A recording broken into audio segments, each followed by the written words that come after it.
about now? Test, test, test. Test, test.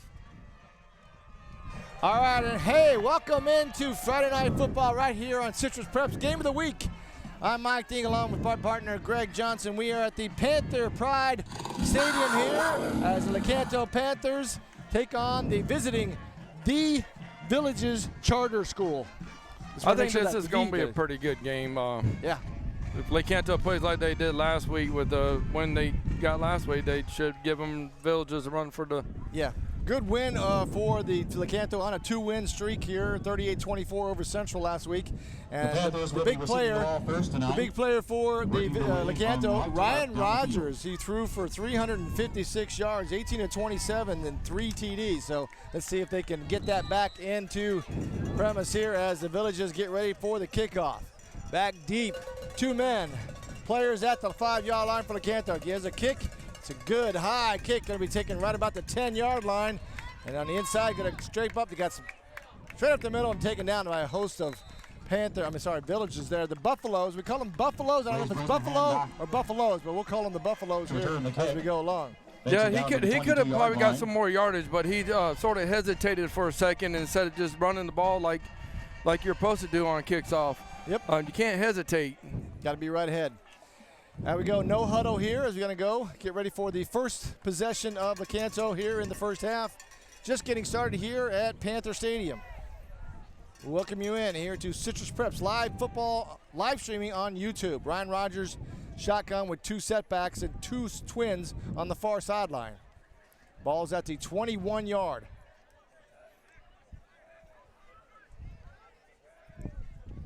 Little motion in front of him.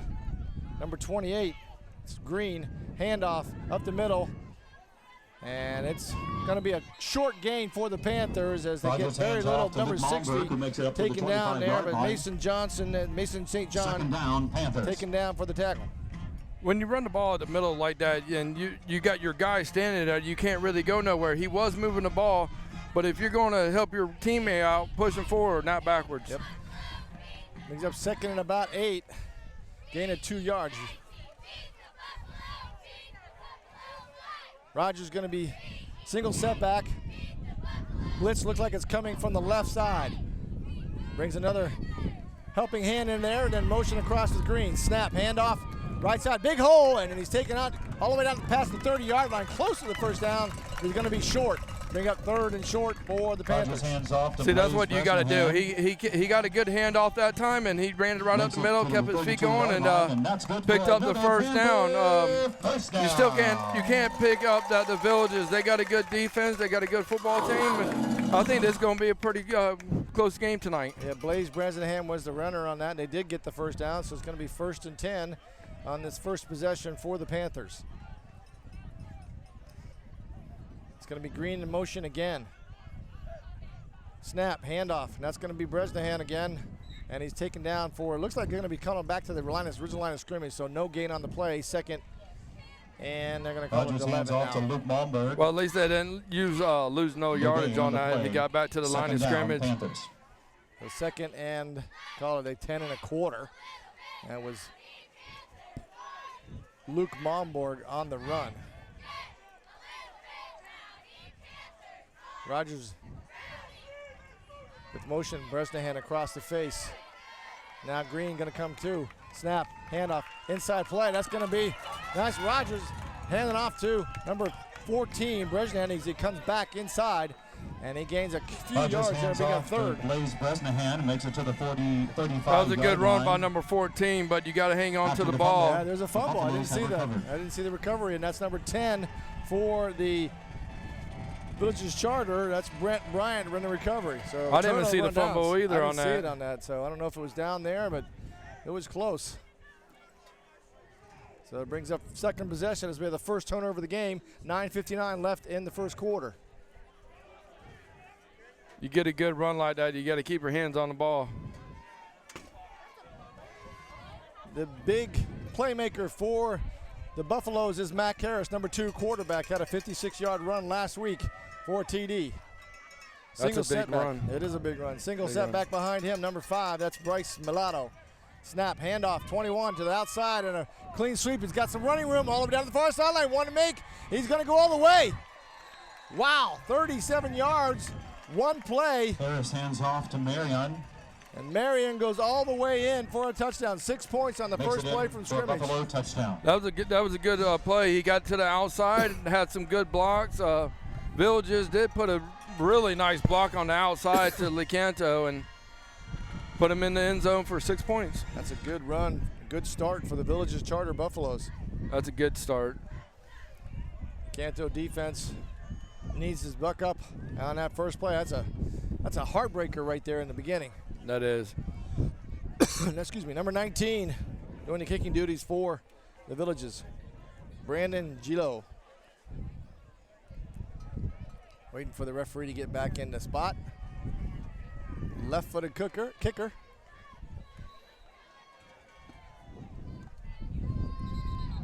And we got too many players on the field. Penalty marker on the field. And that's going to be on the Panthers. Against Lecanto. Yes, too many men on the field. Too many men on the field. So that's gonna, Panthers. They're going to decline it and just going to kick the extra point and not worry about it. Lecanto's got to pick their heads up. I mean, it's still early. Oh, yeah, big Real time. early. You're right. Let's see if they can get this down. A below snap is up and looks like it's good. A good hold, but there's a penalty. The point after is good. There is a penalty marker on the So field, it's going though. to be after the play. Yeah, I think he sort of got into the kicker. Ran into the kicker. Yeah. So probably attribute that to the on the kickoff. So right now it's 7-0 already. 9:48 left in the first quarter. Village Buffalo, they lead. 5-yard penalty will be assessed after the kick. Believe it or not, the penalty was against Buffaloes Lecanto. go up. So like we said, it's probably roughing the kicker. Panthers. Yep. They're going to assess it after the kick.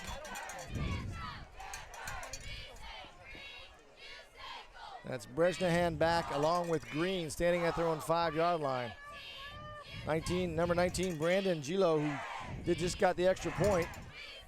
Now they're going to assess it on the kick. Oh, they are. I thought they said they were going to do it after the kick. I thought they were too. That's what the announcer said. But yeah, he's up here. That's why we're up here. We're not down there. So. The referees are down there. They called a game. So Gilo gets a nice little shot into the end zone. Should be able to put it back for a touchback. No run back here, but we'll see what happens. Maybe you want to try a little trick play here. See what the Villages do.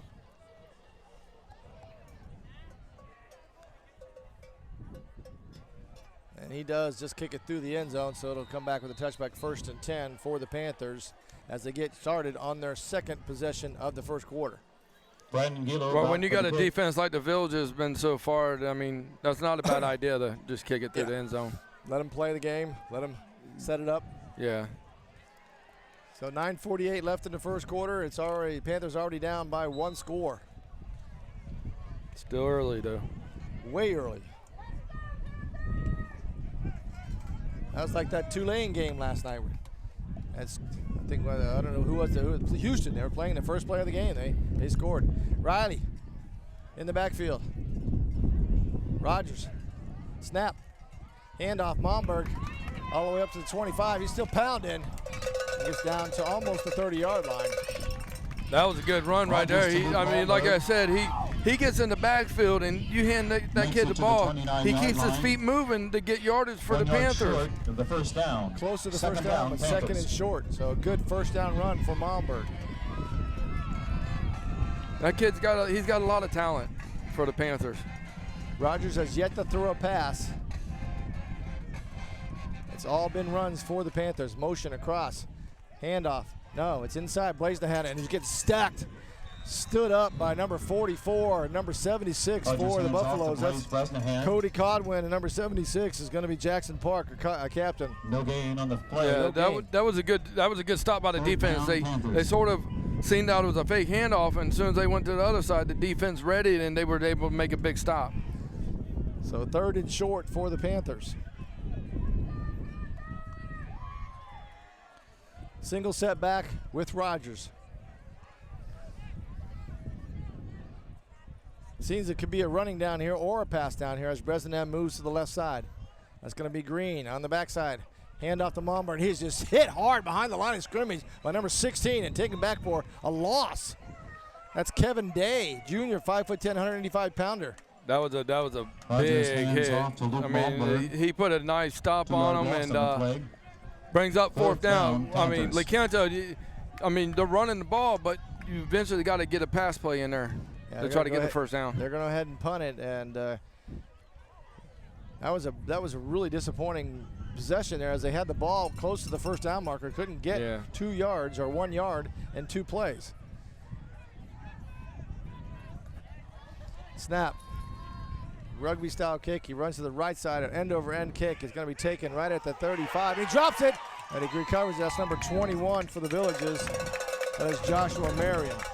Joshua Marion back. When you're better fielding that ball, you got to make sure you catch it before you try to run, and I think that's what he tried to do. He tried to catch it before running with the ball, and at least he got the ball. He was able to get on the ball and keep Villages. So let's see, they had 1 play, 1 touchdown last possession. Let's see what they do on their first play here as we get ready for their second possession. 7:40 left in this first quarter. That's a big penalty right there, Mike. Foul against the Panthers. Against the Panthers. That gives them 3 penalties so far, but you hate to see get that many. That's what I disagree with, because he was going for the fumble, and the guy's trying to dive on the fumble. You can't help it if you go to helmet to helmet. Yeah, There's not much you can do there. I disagree with that call completely. But I do too. It's football. Yes. I mean, guys are diving for the ball. And, I mean, you're going to hit helmet to helmet every now and then. Exactly. So Mac Harris with the snap, handoff. No, he's going to take it himself, straight up the middle, breaks some tackles at the 40, gets all the way down. First down for the Villages, and they're inside Lecanto territory at the 37-yard line. That was a good run by number 2. I mean, they felt like they were going to hand off. It worked, and he was able to pick up 15, 20 more yards for the Villages, and they're moving the ball again. Read option, and Mac Harris decided to keep it and took off the middle as they saw the defensive end crashing in. Yeah, Lecanto's defense has got to watch the ball more. They're trying to watch the players, and they got to watch for where the ball goes. Just under 7 minutes now left in the first quarter. Harris with a single setback. Snap. Going to roll to his right. Pressure coming. He eludes one. Looking. He's going to run it himself. Makes 1 miss at the 35 and steps out around just before the first down marker. We'll see if he got the first down. Mac Harris on the run. As the Lecanto defense plays, you're going to get back there. Try to get to him more and wrap your arms around him. If you got to dive at him, dive at him. Gain on the play. Wrap your arms around the legs. That's the way you're going to stop. Clock stops as he runs out of bounds. 6:54.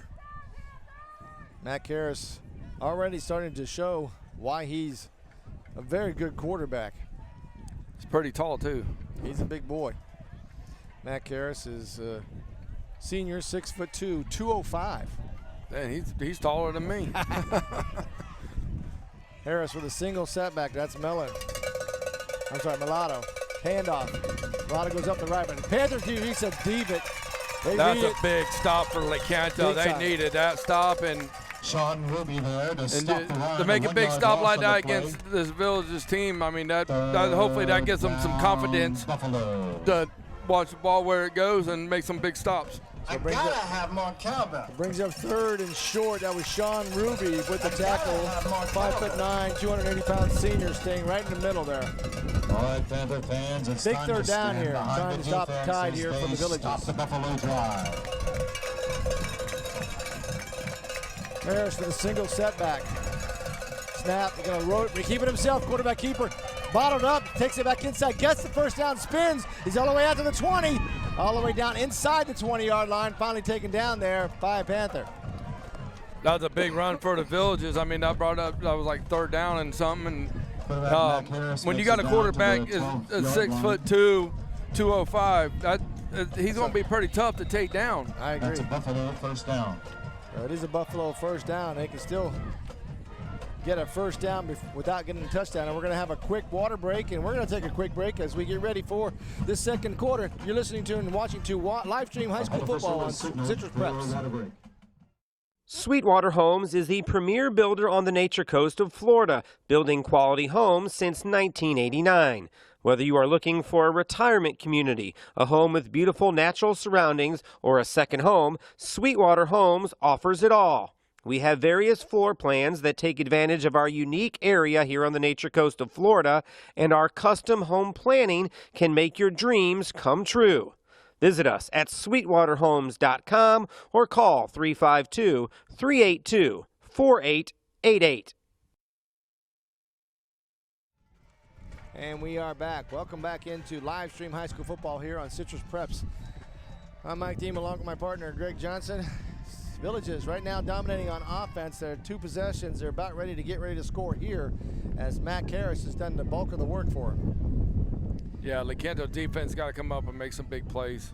Snap, handoff Mulatto, and a fumble, ball's on the ground, and Harris picks it up. It jumps right into his hands, and he gets the first down. What a lucky play as Mulatto fumbled the football, bounced into Matt Harris' hands. He's able to make the first down, 10 yards.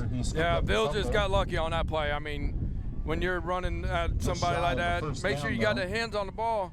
Luckily, Harris was back there, picked it up, and gained some more yardage. He tried to take a Lecanto player down, but the Lecanto said, hey, you're going to take me down, you're coming down with me. That was a good hit by Javon Mathis as he knocked the ball loose, but just unfortunately for the Panthers couldn't recover it. Yeah, he put a big hit on that running back. That was a nice hit. So brings up second and short. He didn't get the first down. It was close to it. As Harris is going to go shotgun again, single setback. It's actually the pistol now as he hands off to Mulatto. Now he's going to keep it again. He's going to turn inside, and he drives, and there's a flag on the play, and I think that might be holding. Taken down by several Panthers. It is holding, and that's going to bring it back. Yeah, that was not a good penalty for the Villages to move him back.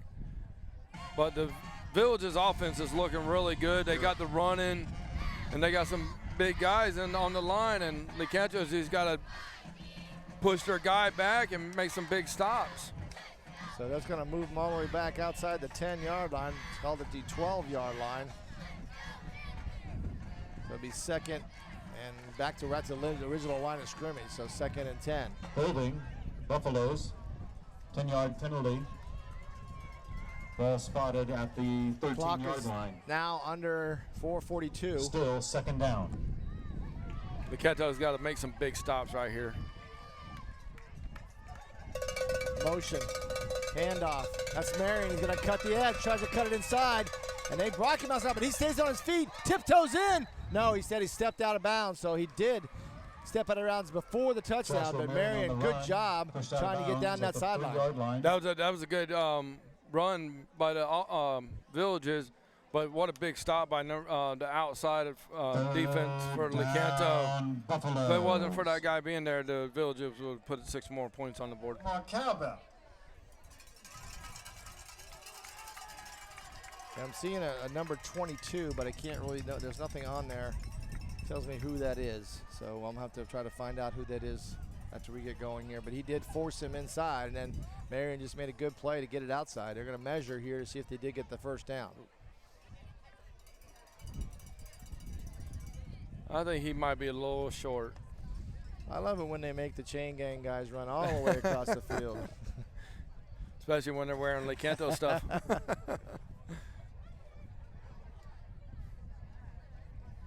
Looks like he's going to be short. He is short, so it'll be third and short here.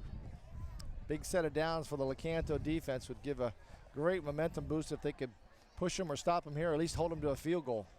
Yeah. Lecanto's on a 2-win streak here coming into this game. So a little bit of momentum helps from that point, and hopefully if they can make some stops here, they'll see if they can get some momentum back on offense. They're making good stops. It's just when you're looking from up here and you're seeing their defense going at guys, they're hitting them, but they're not wrapping up. Yeah. If you're hitting the guy, wrap your arms around them. That's the way you're going to stop them. Gotta have more cowbell. So single setback behind Harris. That's number 5, Mulatto. Twin receivers both sides. Snap, handoff, Mulatto. He's stopped, and I think he's short again. great stop there. Bryce Delgado up the middle. Don't be close. Does make just enough yardage for first and goal, Buffaloes. But they're saying he They got say first it is a down. first and goal, so it is going to be first and goal for the Villages Charter. The Lecanto defense is playing a little bit better. I mean, last time Villages had the ball, they ran one play and scored. Yeah, But this time it's taking them more than just one play to get down here and score a touchdown. I think they're awakened up a little bit. Yeah. Awoke. Harris with Mulatto in the backfield to get behind him. Two receivers to the near and far. Snap. Mulatto bunched up, but it's going to be handoff or read option by Mac Harris. He walks in untouched. So another touchdown for the Villages as Harris goes Buffaloes. 3 yards for the TDs. Yeah. See, that's the problem with Lecanto is that they're faking the good fakes up the middle, and as soon as the Lecanto Panthers force on it, they're running right on to the outside and easy 6 points. That was a good read by Mac Harris as he just read the defensive end coming on in the side and just walked into the end zone. Walked right on in. Brandon Gilo back. Gilo for the extra point. For the point after.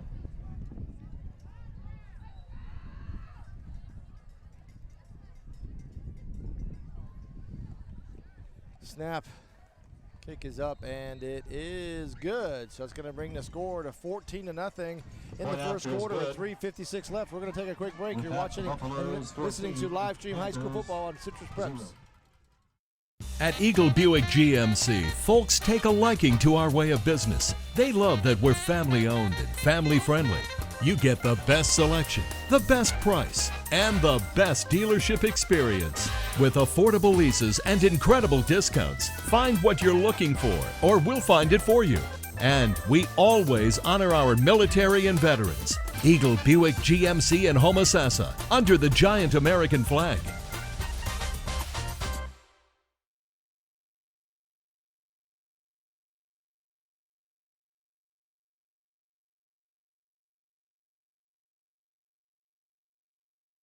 All right, here we go. Welcome back. Panthers down by 2 with 3:56 to go. 2 touchdowns, that is, not 2 points. Yeah, Lecanto's offense got to get something going here, or they're going to get ain't going to be good. No, it's not going to be good to get to that second quarter. Gilo with the kick. High. Gonna be taken right about the 8-yard line. That's going to be Bresnahan. Is going to straight at the middle. Got some room. Go to the 30. Go to the 40.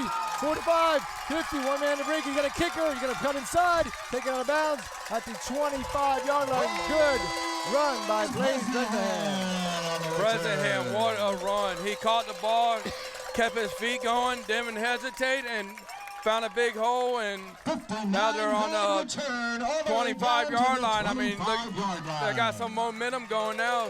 Let's see what they can do. Hopefully they can get in the end zone. So 59-yard run back from Blaze Bresnahan as he cuts back to the inside and had only one man to beat, but got caught from behind and pulled out of bounds. 3:44 left in the first quarter. Still a good run, though. Definitely a good run. Rogers now. See what he can do on offense. You got Momberg and Green in the backfield. A little different setup here as they got 3 around the quarterback. Motion, that's Bresnahan. Snap, he's gonna pass for the first time. Blitz coming, there's an out pat, and caught with one hand. That's Riley Green at the 20, all the way down inside at 10-yard line. And what a pass, what a catch. I mean, he caught it with one hand and end up getting some more yardage. He got another first down. Looks like it's going to be almost first and goal. That is, they're going to call it first and goal. So that was a great catch by Riley Green. Oh, that was an awesome catch. Awesome. First and goal, Panthers. Clock winding down, 3 minutes and 25 seconds to go as they get ready to knock on the door here. The Panthers do.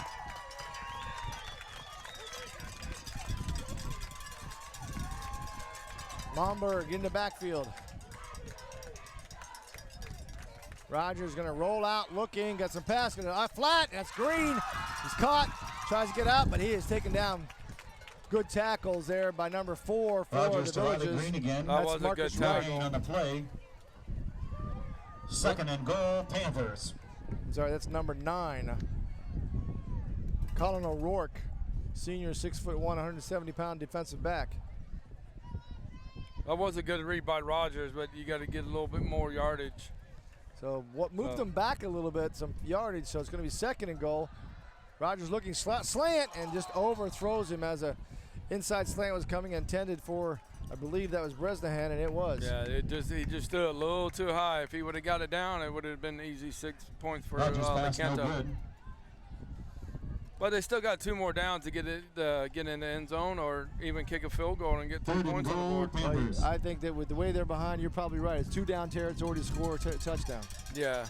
Rogers with a bunch formation to his left, a short field, single one-on-one coverage in the far sideline. Rogers looking, he's going to make a run up the middle, and he's just going to take down right there. Unfortunately, big rush by their number 16 for the Villages. That is Kevin Day making another tackle. Rogers on the run. So as a Lecanto head coach, what do you do now? You go for the field goal and put 3 points on board, or do you go for the touchdown? Panthers. Harper's going for the touchdown. He's looking at it right now because Rogers is staying in. Actually, I think Rogers is actually the holder for the kicker. I'm sorry. Back 18. That's going to be. Attempt. We had a problem with that last time. Yeah, we did too. Didn't know what his name was. We're going to have to find that out at halftime. Here's a snap, kick. It is up. It is no good. So that's going to put no points on the field, on the board after that nice run back by Blaze Bresnahan. So it's going to turn over on downs, and the Villages take over deep in their own territory. Yeah, Lecanto's defense has got to come out and play some good defense and try to get the ball back and maybe put some points on the board for Lecanto. Got minute 48 left in the first quarter. So you have 148, left in there. So we're going to see if they can try to stop them. Of course, the second quarter when they flip the sides, it'll be Lecanto. Now, Lecanto, teams are both green, but the Villages are in the white, and of course the Lecanto is in the green, dark green uniforms.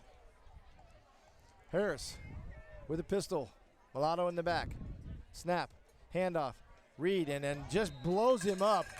Trying to see who that is. I think that was number 57 again, Sean Sharkbait Ruby. A little like number 65 too. Stop the run, a loss of 2 yards on the play. That's the kid we was talking about last time we was here, and we did a game, how he was blocking guys and getting in the backfield and making big stops. That was Javon Mathis, number 55. So it's going to be 2nd and call it 11.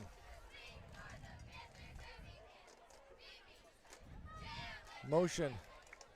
Snap, he's going to read it, and Matt Harris is going to take it himself, but he's going to be brought down. A great play. Trying to see who that is. It's 41. That is Jared Farrell, senior, 5'8". That was a big stop for Lecanto because their quarterback for the Villages has been running all over the place. And 41 stepped up and put a good hit on him and made a big stop. I gotta have more cowbell. Yeah, they actually have they're one of their better tacklers, Ezra Rodriguez, the outside linebacker, is hurt tonight. Strong behind the defense. So it brings up 3rd and long. We'll see if there's in. There has not been a pass by the Villages. All runs. Snap, and here's the first pass. He's looking. Matt Harris throws it in the box. Wide open, and a good catch, and a good run after the fact as he goes to the 50, 45, all the way down the sideline, 30, 20. They're saying he stepped out of bounds. That is a touchdown. I think Lecanto pretty much. Wow, he literally, when we're standing at, he literally stepped out of bounds. I don't know how this ref didn't see him step out of bounds. Yeah. And all the way down the sideline, there was a unsportsmanlike conduct penalty thrown at the end as they were running down and they were high-fiving each other before they scored. Yeah, that's going to bring them back.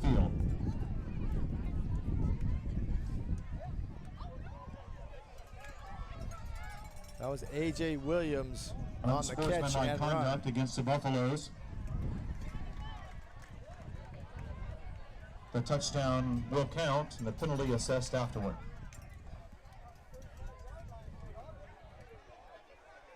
I think the Villages got lucky on that one because he literally stepped out of bounds.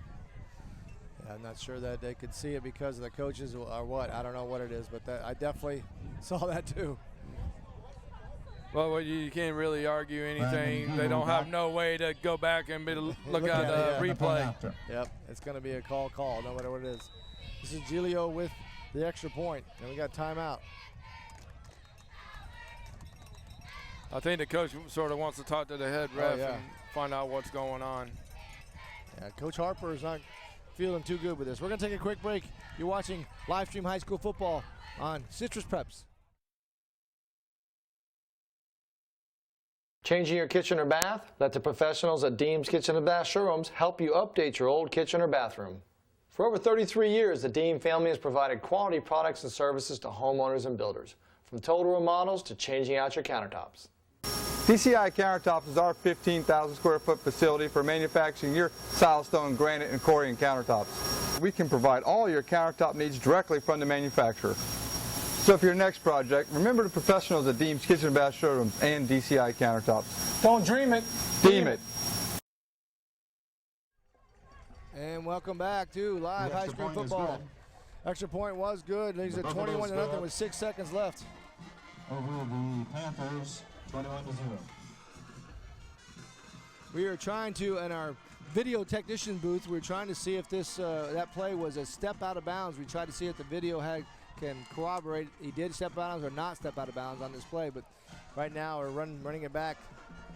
It's interesting to see.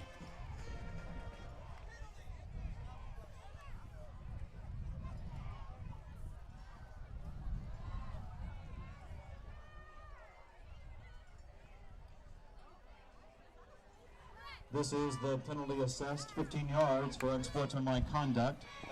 He didn't step out after the touchdown. So here we found out. Video corroboration. He did not step out of bounds. You can literally,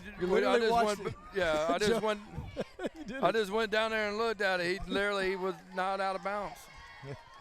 So we have video corroboration that the referee was right. Apologize, Mr. Referee. Yes, sir. We do apologize up here. Don't get mad at us. Yeah. So the penalty moves it back to the 25-yard line with Giglio doing the kicking duties. And a short kick taken right at the 48-yard line. It'll be 1st and 10 for the Panthers as this clock has not even ticked off anything.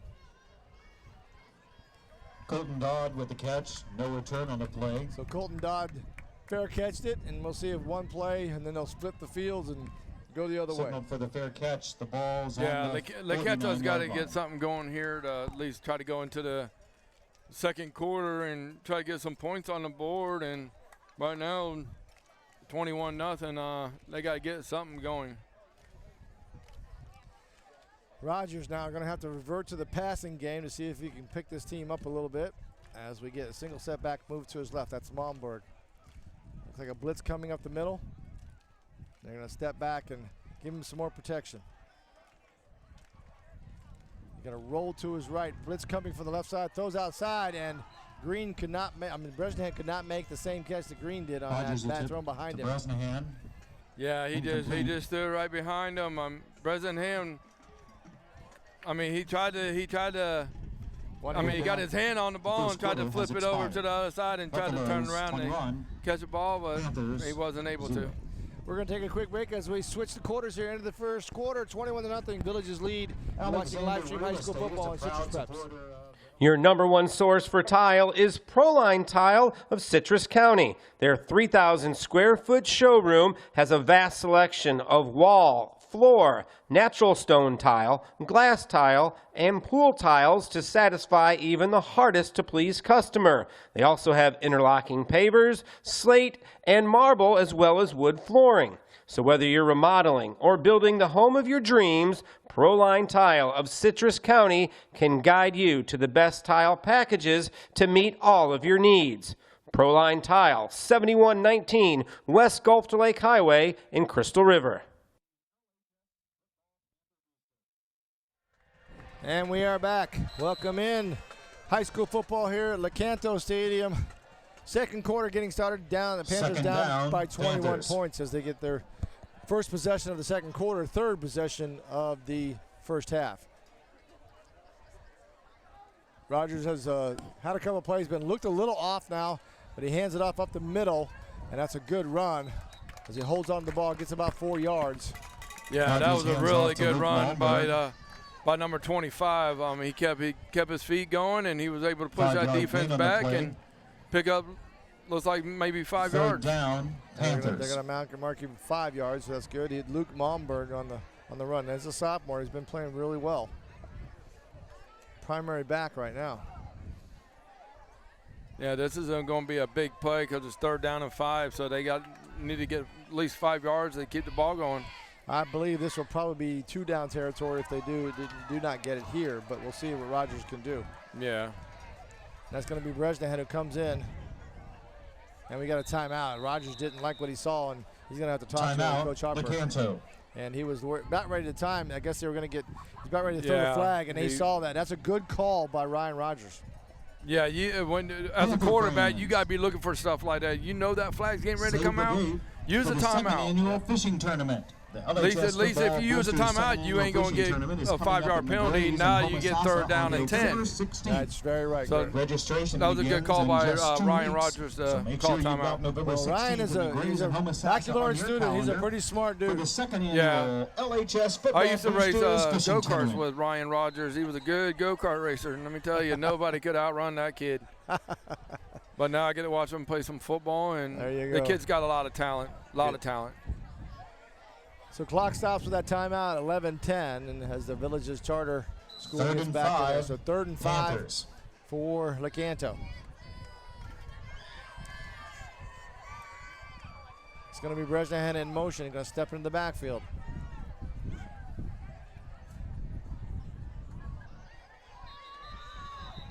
And now we've got movement, so it's going to be 5 yards anyway. On the field. Well, I thought they could move a little bit as long as they get set before the ball is snapped. But I guess not. There's motion, so it's going to be back. Moves it all the way back. So False start. Panthers. 3rd and 10 now. 5-yard penalty. He was probably moving when Bresnahan was coming in motion. Down. So that's going to put a little more difficulty on this 3rd down play, but I'm assuming it would be 2 down territory anyway. Yeah.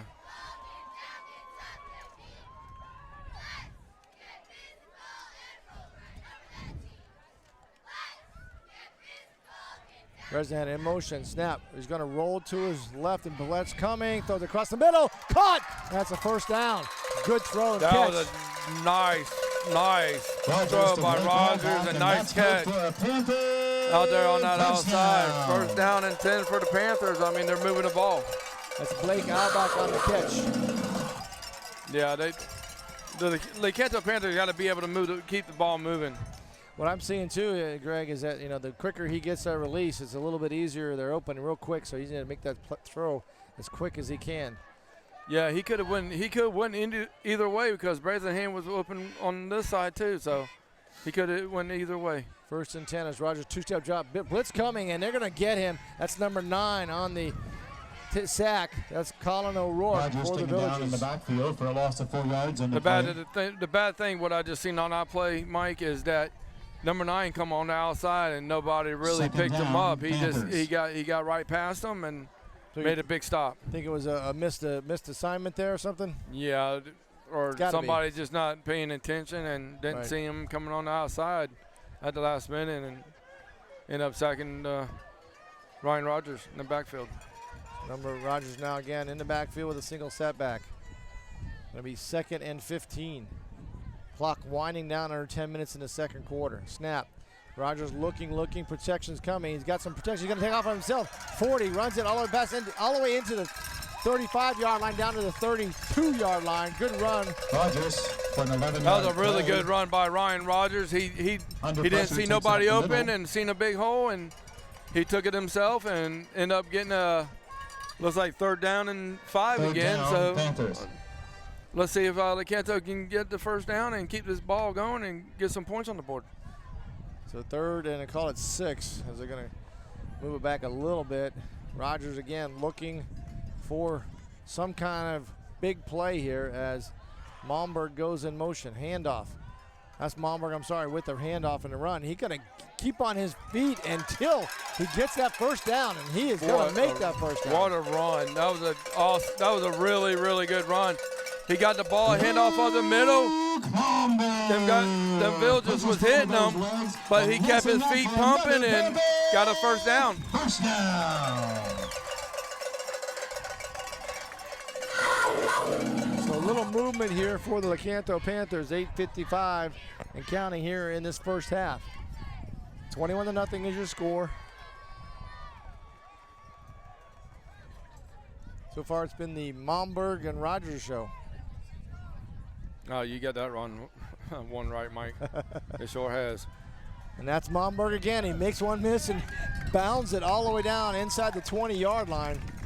The biggest mistake on that play for the Village is the guy had him in the backfield. He just didn't wrap up and make a tackle, and he ended up, got 7 yards on the play. Second down, Panthers. Lecanto's moving the ball with this kid in the backfield.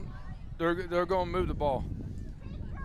Momberg is only a sophomore, but he is a powerful runner. He tends to just put his head down and just go straight. He don't care if he gets hit hard or not. He keeps them feet moving and picks up yardage for Lecanto. 2nd and 3.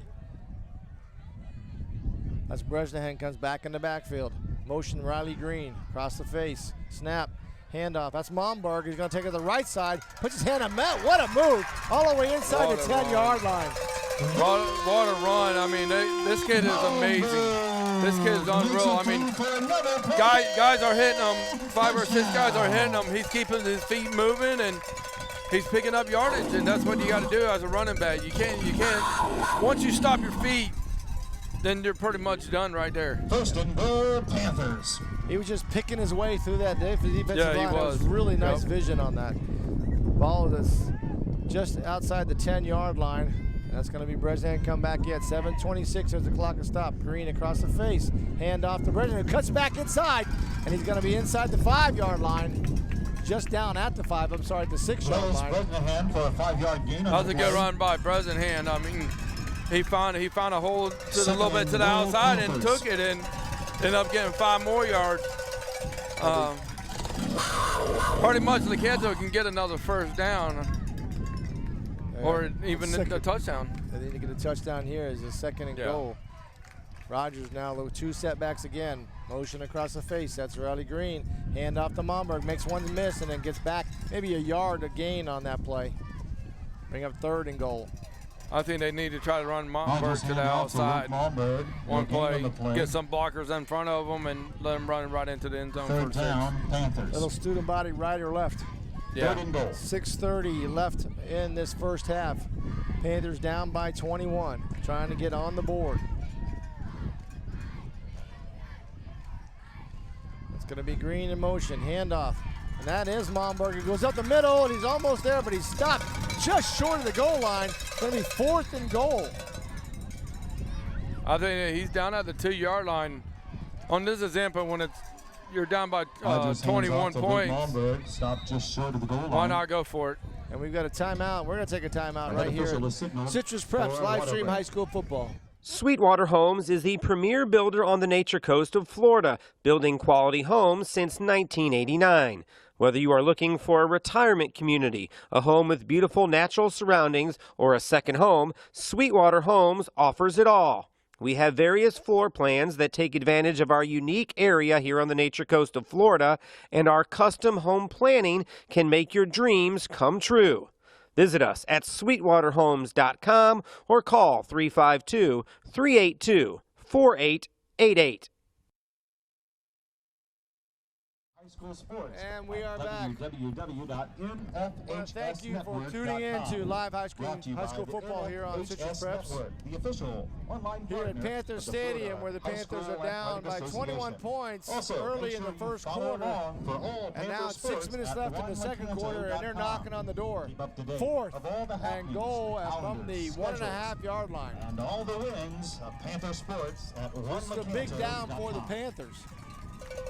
Trying to get back on that scoreboard, trying to get back into this game.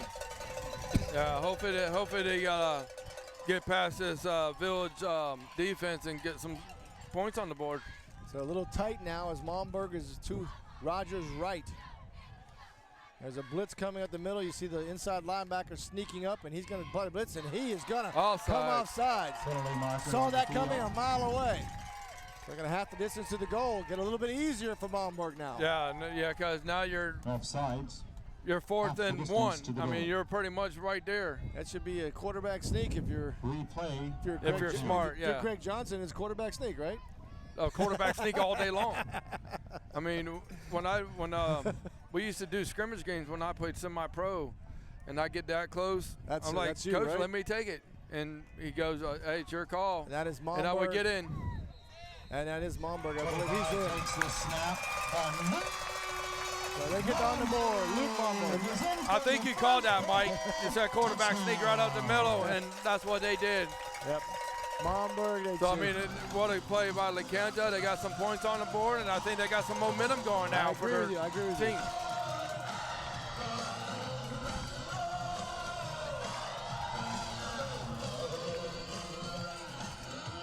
5:32 left. We'll see if they're going to go for 1 or 2 here. They're going to go for 2. And it's going to be Ryan Rogers. He's going to get in. So he's going to score 2 points. Quarterback Ryan Rogers in for 2 points after the touchdown.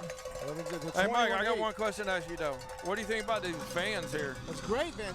Lecanto has been really starting to pick up fan-wise, and that comes with a 2-win streak. I mean, even when you're over here on Lecanto's side, even the Villages has got a good crowd on their side. Yeah, they do.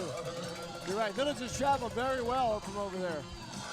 And the night has turned into absolutely beautiful evening because it was a little warm when we got here, but boy, I tell you, it's football weather now. Oh yeah, especially when we got here earlier and the wind was blowing pretty good. Yeah. I thought I was going to go down the steps. Don't blow me off here. Let's see who's deep for the Villages. We got number 2. Starting number 21, that's Marion. And number 3, that's A.J. Williams. Who the other? I think it's A.J. Williams, number 3. Oh, A.J. Williams.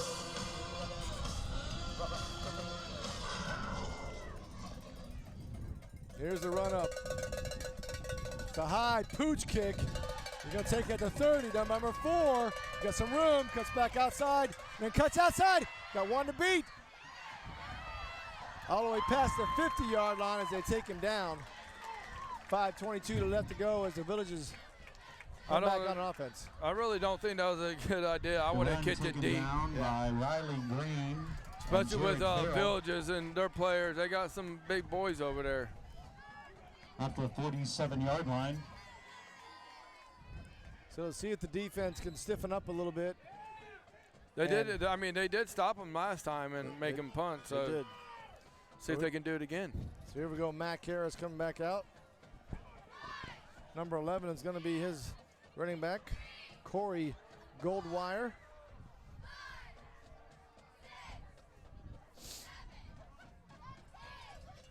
So here we go. First possession really for the Villages in the second half. Snap. Harris looking, throws an out pattern, and then dropped. It was right in. Harris's pass intended for Marcus Wright. That pass right there, Mike, when you're wide open like that, man, you got to make them catches. Second down, Buffaloes. Yeah, Marcus Wright had it right in his hands and just dropped it.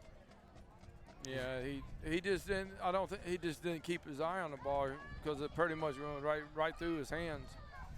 Them catches right there, you gotta make them. Clock stops with the incompletion at 5:17. So now we got trip receivers to the far sideline. That was Mac Harris's 3rd throw of the game. Harris with Goldwire behind him. Marion, handoff. Mac Harris gonna take it himself right at the middle, but there's a flag coming out, and he's gonna score, but it may come back. Yeah, I think it is coming back because I think it was holding Mac on the Harris offense. touched the ball. There is a penalty marker on the field. And they are gonna come back, I believe. They're waving it back. Referee is talking to the side judge. There's another flag farther down the field. We'll see what the call is there too. 2 flags on the field and a 40 8-yard run by Mac Harris resulted in a touchdown, but not sure if that's going to stand. Yeah, we'll just have to wait and see what the penalty was. And I mean, their Village's quarterback is, I mean, the kid phenomenal. He's finding holes and going through, and even knocking players off of them to get big yardage. This is a major discussion in the middle of the field here. I'm not sure what we're calling here. Or maybe they're trying to discuss where the ball will be placed. Here's the call. False start on the offense.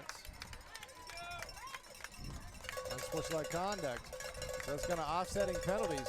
Illegal formation against the Buffaloes. So that's what was the penalty on Lecanto for, Mike? So there is no touchdown. Unsportsmanlike conduct. I didn't see where that happened. I didn't see it either. I was pretty much watching downfield, and so the game has come to a screeching halt here as we discuss what's happening as they move it back to the original line of scrimmage is what it really should be. They're discussing something else, Mike. I don't think they have a clue what's really going on. He's saying, I'm going to Denny's afterwards. Are you coming with me, or? That's what you want to go to Applebee's? That's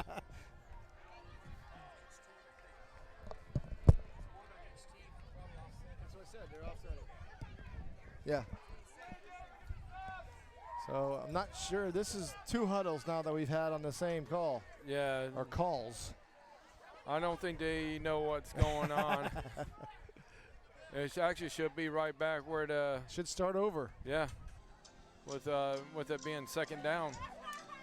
Actually, it would go back to the previous down. That would be second down and 10. Right. But I think something else is going on.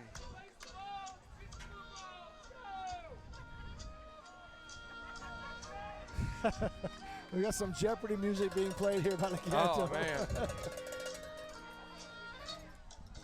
Hey, anybody want to go be on Jeopardy? Yeah. 5:06, the clock has stopped, and so is time itself. I think we can probably go ahead and take a break ourselves. We probably could. As soon as we do, we'll come back and they'll be gone. Yeah. All right, we're going to take a quick break. You're watching live stream high school football on Citrus Preps. At Eagle Buick GMC, folks take a liking to our way of business. They love that we're family owned and family friendly. You get the best selection, the best price, and the best dealership experience. With affordable leases and incredible discounts, find what you're looking for, or we'll find it for you. And we always honor our military and veterans. Eagle Buick GMC in Homosassa, under the giant American flag.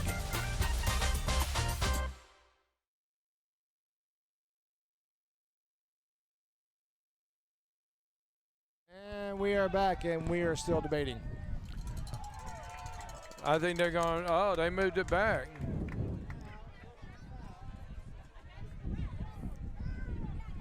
Okay, they're going to move it back again. So I think that's the wrong call, the thing to do. They said both teams declined it, so. Personal foul against the Panthers. So that's going to bring in a first down. But it 15-yard negates the touchdown, but first down, it still gives them a first down on the play. So 5:06 left here in the second half as the Villages get ready for play number 2 of their first possession of the second half, of the second quarter, sorry. Yeah, I think it wasn't the right call to make. Both teams declined the penalty, so it should have been offset. And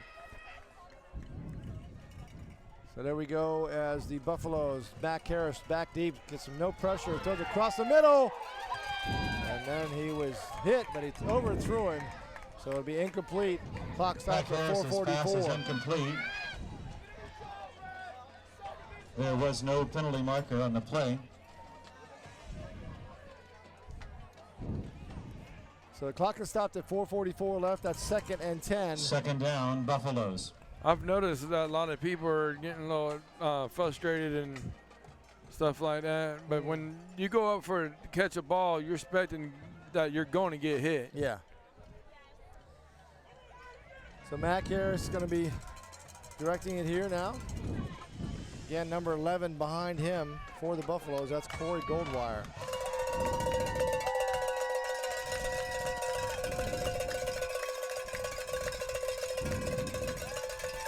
Snap, handoff to Goldwire. Now the ball's on the ground. Lecanto's going to pick it up.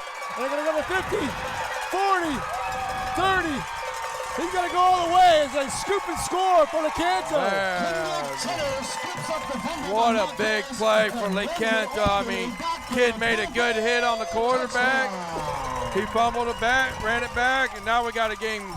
Kendrick Tenner. Wow. That was a 55-yard fumble recovery in return for a touchdown. I think Lecanto said, hey, they're too far ahead, guys. We got to start playing some football.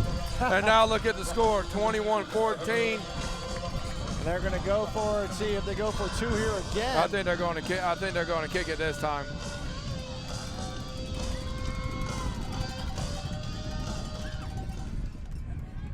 They are going to kick it this time.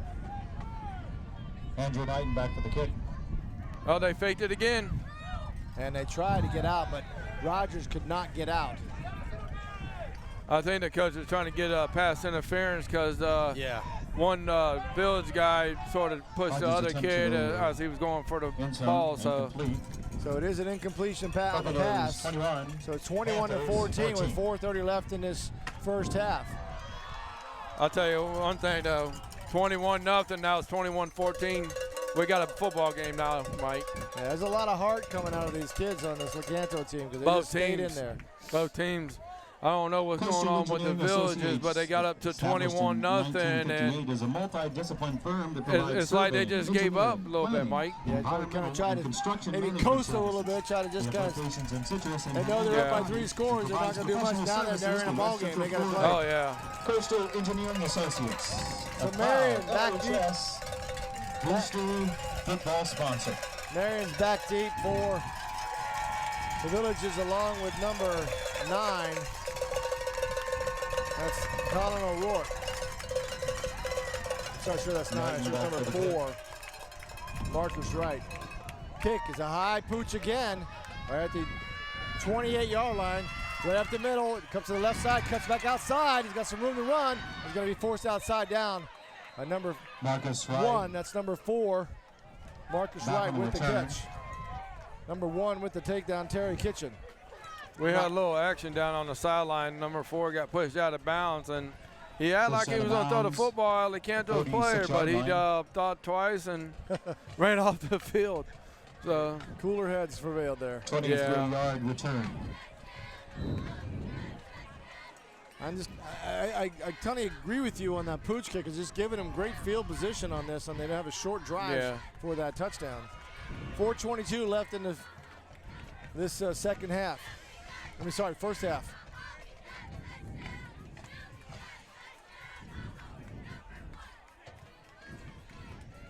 So Mac Harris, along with Goldwire behind. Marion's going to go in front. Handoff. Marion and cuts it inside. And taken down just before the first down marker, so he's going to be maybe right at the first down marker, 1st and 10 for the Villages. Lecanto's defense has been playing real well. The first quarter wasn't very good, but man, I tell you, their defense in the second quarter has come alive. 2nd down, Buffaloes. So the market's short, so it is 2nd down and less than a yard. Ball's just outside the 35-yard line.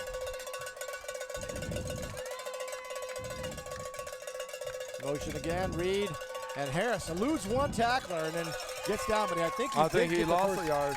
I don't know if he got the first down or not. We'll see where they mark it, right foot or left foot. Now they're going to say he's short again. Evan Silverthorne there to stop Mac Harris. Oh, it looks like they're going to measure. Measure again. And since they're measuring, we're going to measure. We're going to take a quick break. You're watching live stream high school football at Searchers Preps. Changing your kitchen or bath? Let the professionals at Deems Kitchen and Bath Showrooms help you update your old kitchen or bathroom. For over 33 years, the Dean family has provided quality products and services to homeowners and builders, from total remodels to changing out your countertops. DCI Countertops is our 15,000 square foot facility for manufacturing your silestone, granite, and Corian countertops. We can provide all your countertop needs directly from the manufacturer. So for your next project, remember the professionals at Dean's Kitchen and Bath Showrooms and DCI Countertops. Don't dream it. Deem it. Welcome back. Fourth, it looks like they're just short, maybe a couple inches. So if they're going to be able to try to go with this on fourth down and fourth. That close, they're still going to get the first down though.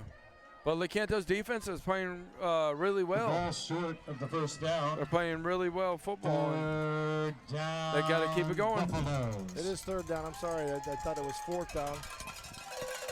I gotta have more cowbell. Let's see what happens. The defense goes up here and see if they can get pressure on to Max Harris. Strong behind the defense.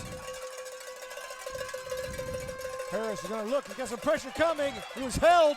This is going to come back as they sack him for a loss all the way back to the 46-yard line. Big stop for Lecanto. That was a big stop for Lecanto, but it looks like they're going to lose 5 more yards on a penalty.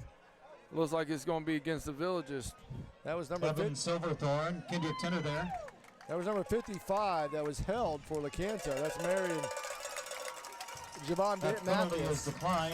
And they're going to decline the Loss of penalty and 9 take the yards on the 9-yard play. loss. And that'll bring up a fourth down for the Buffaloes. Number 8 was in there too, as Ezra Rodriguez, an outside linebacker. So now it's going to be fourth down. They're going to force to punt him. That's a great play by the defense. Good play by the defense.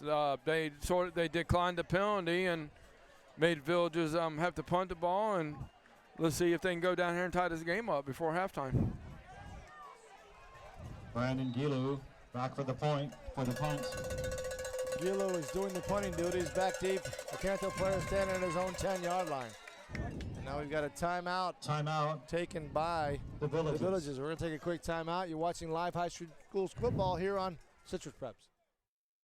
Your number one source for tile is Proline Tile of Citrus County. Their 3,000 square foot showroom has a vast selection of wall, floor, natural stone tile, glass tile, and pool tiles to satisfy even the hardest to please customer. They also have interlocking pavers, slate, and marble, as well as wood flooring.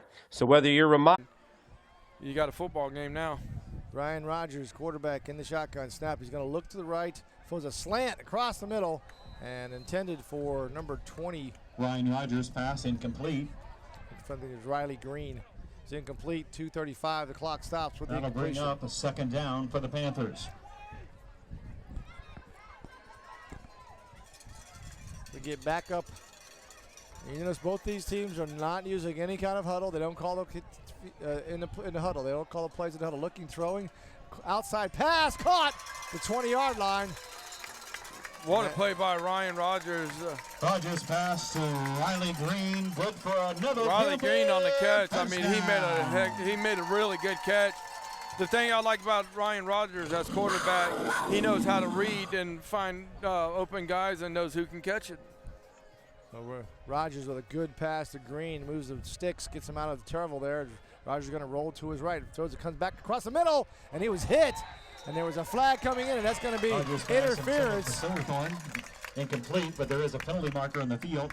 He was knocked down right there in the middle of the field, so it was definitely interference from that. That was Mac Harris on the coverage. And as a defense, though, you got to know where the ball's at, and fortunately, the defense didn't know. I don't think he knew where the ball was, and not the Lecanto Panther down, and got a penalty called against them. Gives Lecanto another first down. You saw Mac Harris. He knew exactly what happened.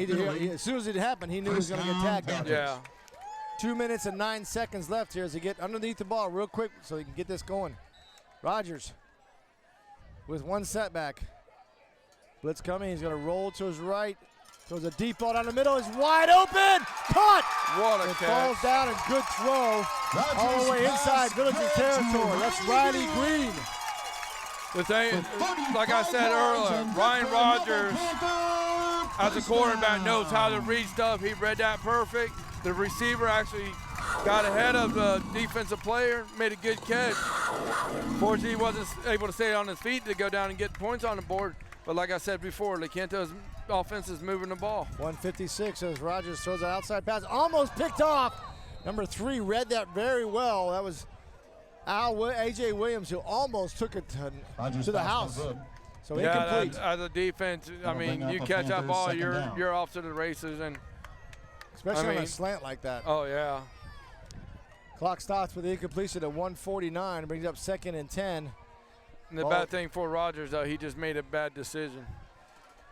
Ball's at the Village's 27-yard line. Malmberg to Rogers left. Good series, though, for Rogers as he starts to get his passing motion going. Motion. Green, roll to his left, looking, pressure coming. Just throws it over the head of the intended receiver. Incomplete. 3rd down now for the Panthers. I think he was trying to throw it to the second guy that was out a little bit further because that's where it was going. And fortunately, he just threw it a little too short. And timeout. So they're going to take a timeout. We're going to take a timeout. 1:44 left in this first half. We'll be right back. You're watching the Citrus Preps live stream. Sweetwater Homes is the premier builder on the Nature Coast of Florida, building quality homes since 1989. Whether you are looking for a retirement community, a home with beautiful natural surroundings, or a second home, Sweetwater Homes offers it all. We have various floor plans that take advantage of our unique area here on the Nature Coast of Florida, and our custom home planning can make your dreams come true. Visit us at sweetwaterhomes.com or call 352-382-4888.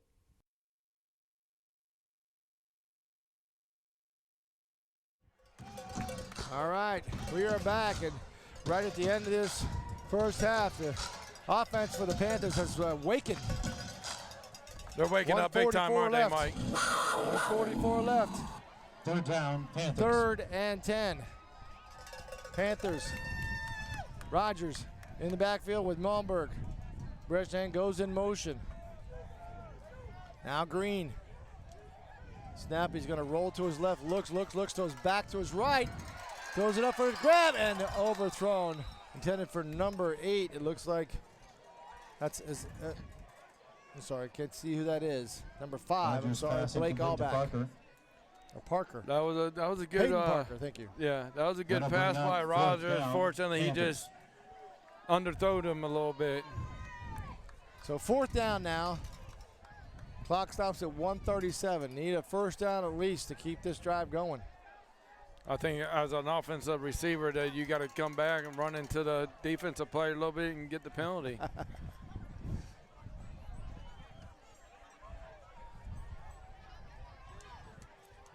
There's Green in motion. Snap, he's going to roll to his left. He's going to get pressure now. Goes an outside pass, and it's dropped. It was in the hands of the receiver and dropped, and there's going to be a turnover on downs. And Lecanto will have to set up on defense and try to hold him for 1:31 left in this first half. You gotta catch them balls, Mike, especially when they hit you in the hand. Like we've seen on Lecanto on a couple plays. Receivers, getting the ball in their hand and just dropping them, and same thing with the Villages. Yeah. They had a couple passes where the quarterback make a good pass, but the receiver's just not making the catch. LHSFootballstore.com. The Lecanto Boosters online store. That's LHS. So turnover on downs and see if the Villagers log on and show your can try to tack on some more before the end of the first half.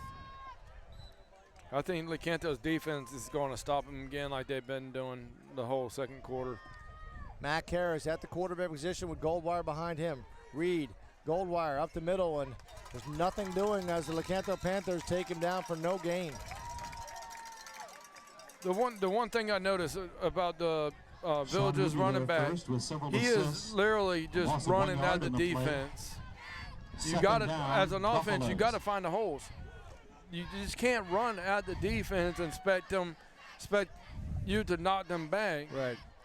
Clock just at 1 minute now. Matt Karras is going to throw. He's rolling to his right, left. Goes a deep ball intended for number 21, Merriam, but a little bit out wide. And Harris is telling him they're supposed to be cutting it off a little bit. Yeah, he number 2 for the Villages. The one thing I like about him though, when he throws the ball, it's like he's throwing a baseball. Yeah, he is humming out football. That's a BB coming out there. And that's what, as a quarterback, that's what he almost got to do. Yeah. Because when I played quarterback, I mean, I had to throw bullets just to get it to the receiver. Yeah. And that's the one thing about the Villages quarterback. He's throwing bullets, and if the receivers can make the catches on the play, then 57 seconds left here in the first half. Harris again with a single setback. He's going to roll to his left, looking, got some pressure coming. Throws a deep ball up for grabs. It's going to be intercepted. That'll be a great play. We have a flag on the play. I think that was a bad decision by the Villages quarterback. I mean, he went up there and just threw the ball up. We'll see what as a quarterback, you can't do that. We'll see what the call is as it's a I didn't even see the, my bad, Mario, I didn't even see the flag. The flag's down, but we'll see if it's against the Villages, it's just a turnover. It's not a big deal. It'll be declined, and that'll be it. It is a block in the back, so it's going to go over to the Lecanto Panthers, and the defense again steps up, stops the Villages. Big time. And that'll bring up and I think what Lecanto needs to do right here, just take a knee, go into halftime, come back out in the second half, play some more football, and get some more points on the board. 7 seconds left in the half. Don't give him any chances to get back on the board. Exactly, Mike. So 47 seconds left, and Coach Johnson thinks we should take a knee. Coach Harper disagrees. He's going to let Rogers throw the ball. Why not? And he does. He does throw, and it's looking deep, but he's going to be sacked right there. As he tried to get it deep, as there was a double hitch move coming up, and couldn't get enough time. I mean, even with running the ball like he just did, that's fine. That's going to take time off the clock. But they're going to call a timeout. But why would you call a timeout out of Lecanto? Timeout. You got the football. I mean, 21-14, 32 seconds left in the first half. Why would you take a timeout? Go into halftime, come back out, and play some more football. I guess Coach Harper wants more points. Thinks that they got the maybe he thinks that they have the momentum. They can try to get down there. They've got some turnovers. Yeah. Let's get this ball in the end zone, see what we can do coming out in the second half. But hey, they do got the momentum going, because I'll tell you right now, the whole second quarter, their defense is come alive. And so has the offense, because 21-0, now it's 21-14. When you look at it, the first quarter was all Villages. The 21 points they scored, it was done. Second quarter's been all Lecanto. Oh, yeah. Valuable lessons that you instill in our students, you're definitely right on that, because it has been Lecanto the whole second quarter. Thank you, teachers. We'll see if Rogers is going to try another for everything you do double move. Our student athletes. 32 seconds left. This is second and call it 12. He's going to roll to his right, looking, throws a little hitch pass to Riley Green. He turns in, and he's just going to try to get down and keep hold of the ball. As he gets to the 45-yard line, 20 seconds left. I'll tell you one thing, Riley Green has been all over the field, making good catches, good runs. And that'll bring up third down. I'll tell you, I'd like to know how many yards he's got right now, because he's got to have over like 100 yards. 9 seconds left. They're trying to get this one play off, and they spike it. So it's going to be fourth down now. So with the one play, with 6 seconds left. I think Coach wasn't a little too happy with Ryan right there, because he threw his old paperwork and everything down. Well, I think what happened was that Riley Green tried to go too far. He probably should have just got down and just stopped it at that point, and then let them get up and try to get another play in. But he was running around so much, he lost about 10 seconds off. For the Panthers. So it's going to be fourth down here, and 6 seconds left. I think if you're smart, just throw a Hail Mary. That's maybe what they're going to do. Ryan Rogers, I tell you, Ryan Rogers has got the arm. He got hit, though. It got hit, and that was intercepted and outside, and pulls him outside of bounds there. So that's going to end the first half. 21-14 is your score here at Penn Stadium. Lecanto gets down by 21 points in the first quarter and then storms back with 14 in the second. We got a game going. We'll be right back after these messages. You're watching live high school football on Citrus Preps. Changing your kitchen or bath? Let the professionals at Deems Kitchen and Bath Showrooms help you update your old kitchen or bathroom. For over 33 years, the Dean family has provided quality products and services to homeowners and builders, from total remodels to changing out your countertops. DCI Countertops is our 15,000 square foot facility for manufacturing your silestone, granite, and Corian countertops. We can provide all your countertop needs directly from the manufacturer. So for your next project, remember the professionals at Dean's Kitchen and Bath Showrooms and DCI Countertops. Don't dream it. Deem it.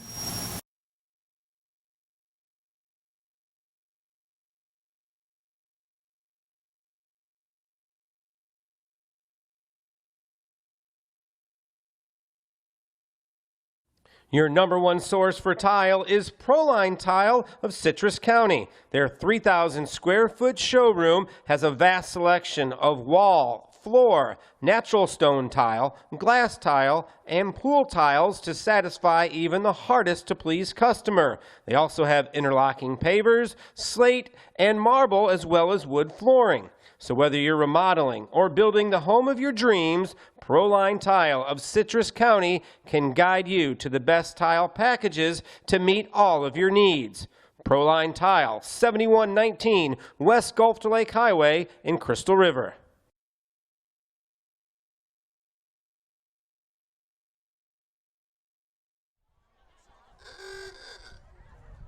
Sweetwater Homes is the premier builder on the Nature Coast of Florida, building quality homes since 1989. Whether you are looking for a retirement community, a home with beautiful natural surroundings, or a second home, Sweetwater Homes offers it all. We have various floor plans that take advantage of our unique area here on the Nature Coast of Florida, and our custom home planning can make your dreams come true. Visit us at sweetwaterhomes.com or call 352-382-4888.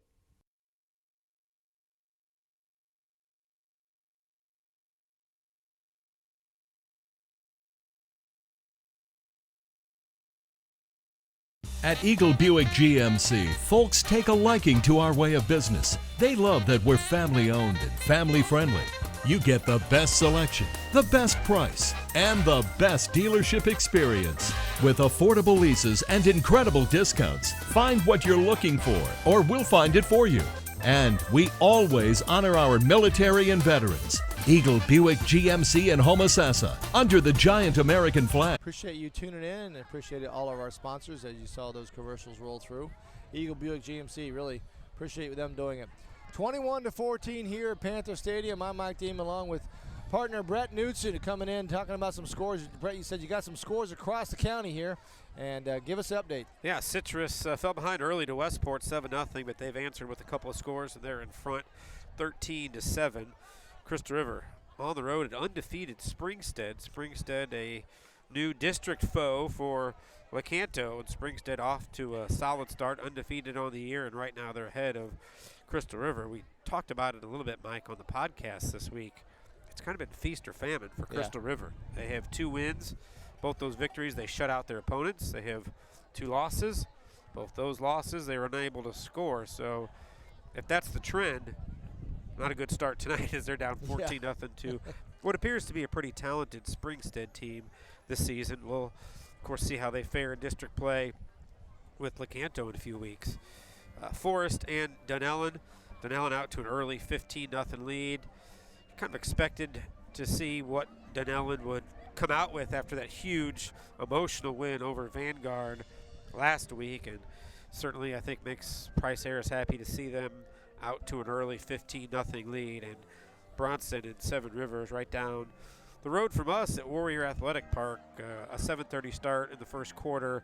It's still no score in that one, as Monty Van and the Warriors look for their first win of the season. Here we are at halftime, Mike, and it's Lecanto trailing 21-14, but certainly felt like as the teams went to the locker room, momentum big time on Lecanto's side as they got down 21-0, a huge defensive play. Really kind of seemed like it turned the tide a little bit in Lecanto's favor. And now it's a 7-point game at 21-14. The defense for Lecanto sort of figured some things out.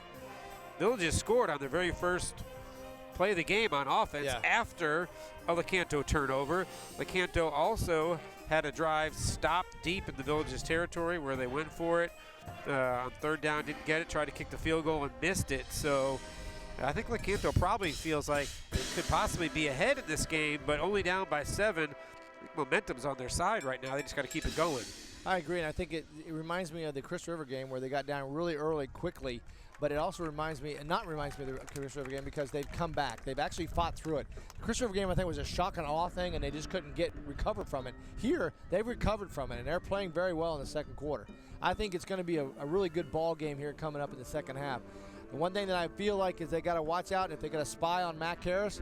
Mac Harris is a very dynamic runner, 6'2", 205-pound quarterback senior. He's going to be somebody you got to watch. His arm is not as well as Rogers, but I think his running ability is what's going to separate him.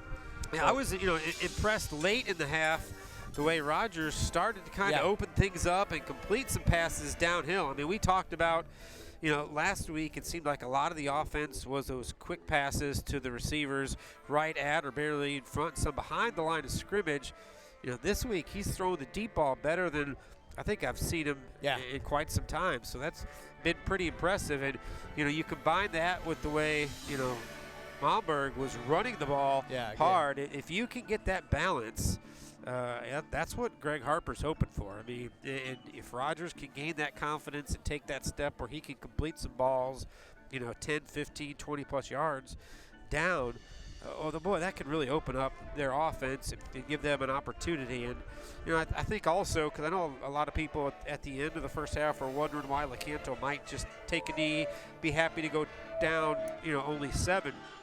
Remember, this is the non-district game. Yeah. They've got the meat of their schedule coming up. They still have got to play their 3 district opponents. And this is an opportunity to run that 2-minute drill with really zero consequences. Exactly. I mean, obviously you wouldn't want to turn over a pick 6 or anything like that.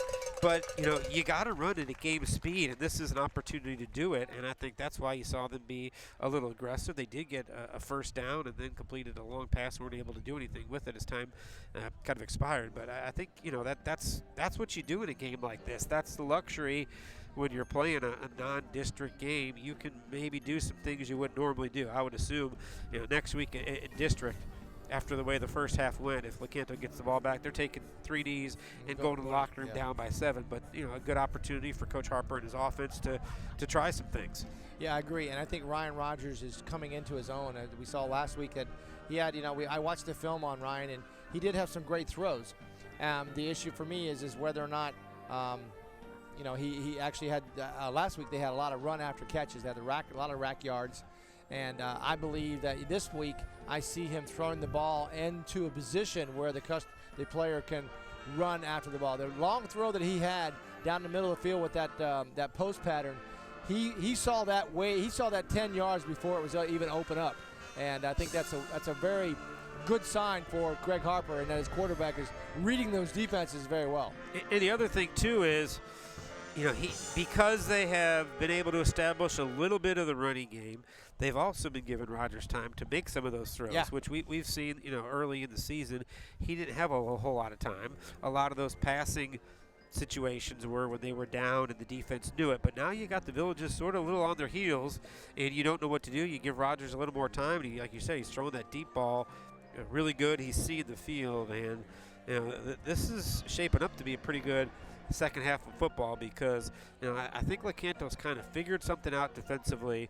We've seen a couple of big plays, but, as good as the quarterback for the Villages is in terms of his ability to break tackles and run the football, I don't think the downhill passing is his forte. So if you can bottle him up and get him 2nd and 3rd and long, I think you've got an opportunity. But what we've also seen, you better wrap up on him and a couple other players for the Villages. They are a strong group of runners when they've got that football. So, but Lecanto did a good job to get themselves right back in it, and this is a good ball game, 21-14. After getting down 21, you got to feel pretty happy if you're Greg Harper and the Lecanto staff. I agree. I totally agree with that. That's what you're right with that. There's some big boys out there. They got Mac Harris, like I said, 6'2", 205 senior. They got Bruce Mulatto, who's been playing behind him, 6'1", 190 senior.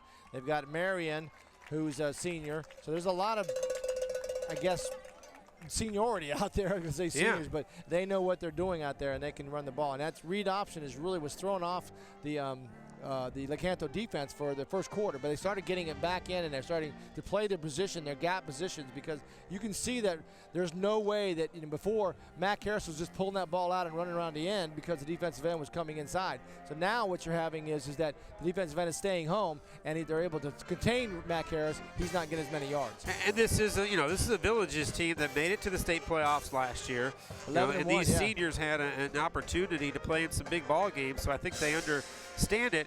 And we talked to Riley Green this week, and he said that I know this is non-district, but this is kind of like statement game for Lecanto. Yeah, I mean, look at us. We're not who we used to be. There you and go. This is an opportunity for them to prove that, I think, and show that they're really making strides. And I give them a lot of credit, Mike, because they got absolutely taken behind the woodshed by Crystal River in week number 2. They did. Yeah, that wasn't even close. And I think that becomes a point in your locker room. I know it's early in the season, but that sort of becomes that flight or fight. I mean, what are you going to do? And, the Lecanto players talked about it. This isn't happening. We've got a group that has been around, that has been building for this for a couple of years, and we're not going to let this season go off the rails after a couple of weeks. And, it wasn't pretty in week 3 against Weeki-Wachee, but the defense pitched a shutout. Last week, the defense gave up some plays. The offense only had to punt one time. So the last 2 weeks, they've been able to get things done on both sides of the ball, just not at the same time. And a little bit like that, the offense struggled the first quarter. Defense gave up some plays, but, the second quarter was a little more, perhaps one of the better quarters that they've played. I mean, they gave up that big touchdown, but then they really were able to shut things down and bottle the Villages up and turn this into a good football game. So if they can finish the job here and play a good third and fourth quarter, I think Coach Harper will be pretty happy with the way his team's playing heading into district play next week. That's right. We're going to come back. We're going to take a quick break. We've got a couple minutes left here in this half. We'll come back and maybe listen to some Lecanto band before we get started in this second half. We'll be right back. You're watching high school football live on Citrus Preps. Changing your kitchen or bath? Let the professionals at Deems Kitchen and Bath Showrooms help you update your old kitchen or bathroom. For over 33 years, the Deem family has provided quality products and services to homeowners and builders, from total remodels to changing out your countertops. DCI Countertops is our 15,000 square foot facility for manufacturing your silestone, granite, and Corian countertops. We can provide all your countertop needs directly from the manufacturer. So for your next project, remember the professionals at Deems Kitchen and Bath Showrooms and DCI Countertops. Don't dream it. Deem it.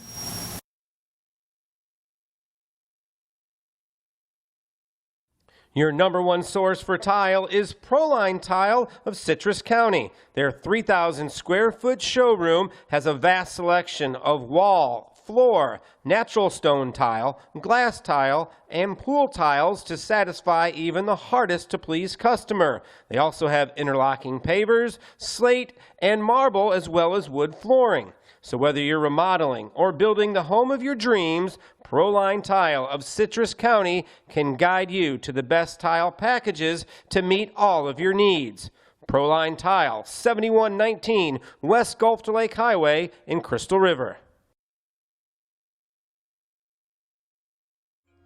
All right, we are back, and we want you to partake in and listen to the Lecanto High School Band here for halftime entertainment.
the pride of Lecanto, the LHS Marching Panthers.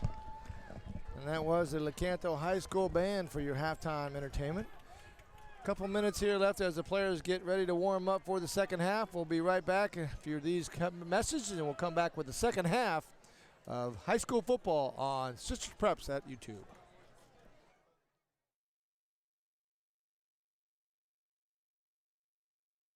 Sweetwater Homes is the premier builder on the Nature Coast of Florida, building quality homes since 1989.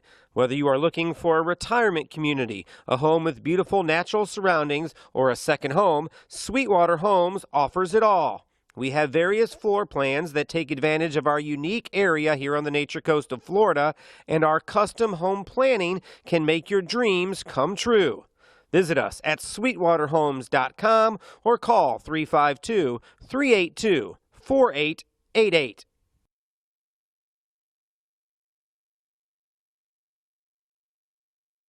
At Eagle Buick GMC, folks take a liking to our way of business. They love that we're family owned and family friendly. You get the best selection, the best price, and the best dealership experience. With affordable leases and incredible discounts, find what you're looking for, or we'll find it for you. And we always honor our military and veterans. Eagle Buick GMC in Homosassa, under the giant American flag.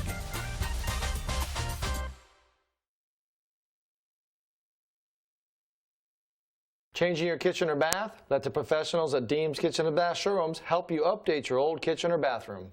For over 33 years, the Deem family has provided quality products and services to homeowners and builders, from total remodels to changing out your countertops. DCI Countertops is our 15,000 square foot facility for manufacturing your silestone, granite, and Corian countertops. We can provide all your countertop needs directly from the manufacturer. So for your next project, remember the professionals at Deems Kitchen and Bath Showrooms and DCI Countertops. Don't dream it. Deem it. Your #1 source for tile is Proline Tile of Citrus County. Their 3,000 square foot showroom has a vast selection of wall, floor, natural stone tile, glass tile, and pool tiles to satisfy even the hardest to please customer. They also have interlocking pavers, slate, and marble, as well as wood flooring. So whether you're remodeling or building the home of your dreams, Proline Tile of Citrus County can guide you to the best tile packages to meet all of your needs. Proline Tile, 7119 West Gulf to Lake Highway in Crystal River.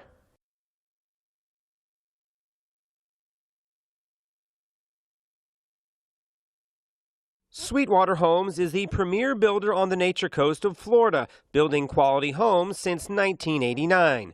Whether you are looking for a retirement community, a home with beautiful natural surroundings, or a second home, Sweetwater Homes offers it all. We have various floor plans that take advantage of our unique area here on the Nature Coast of Florida, and our custom home planning can make your dreams come true. Visit us at sweetwaterhomes.com or call 352-382-4888.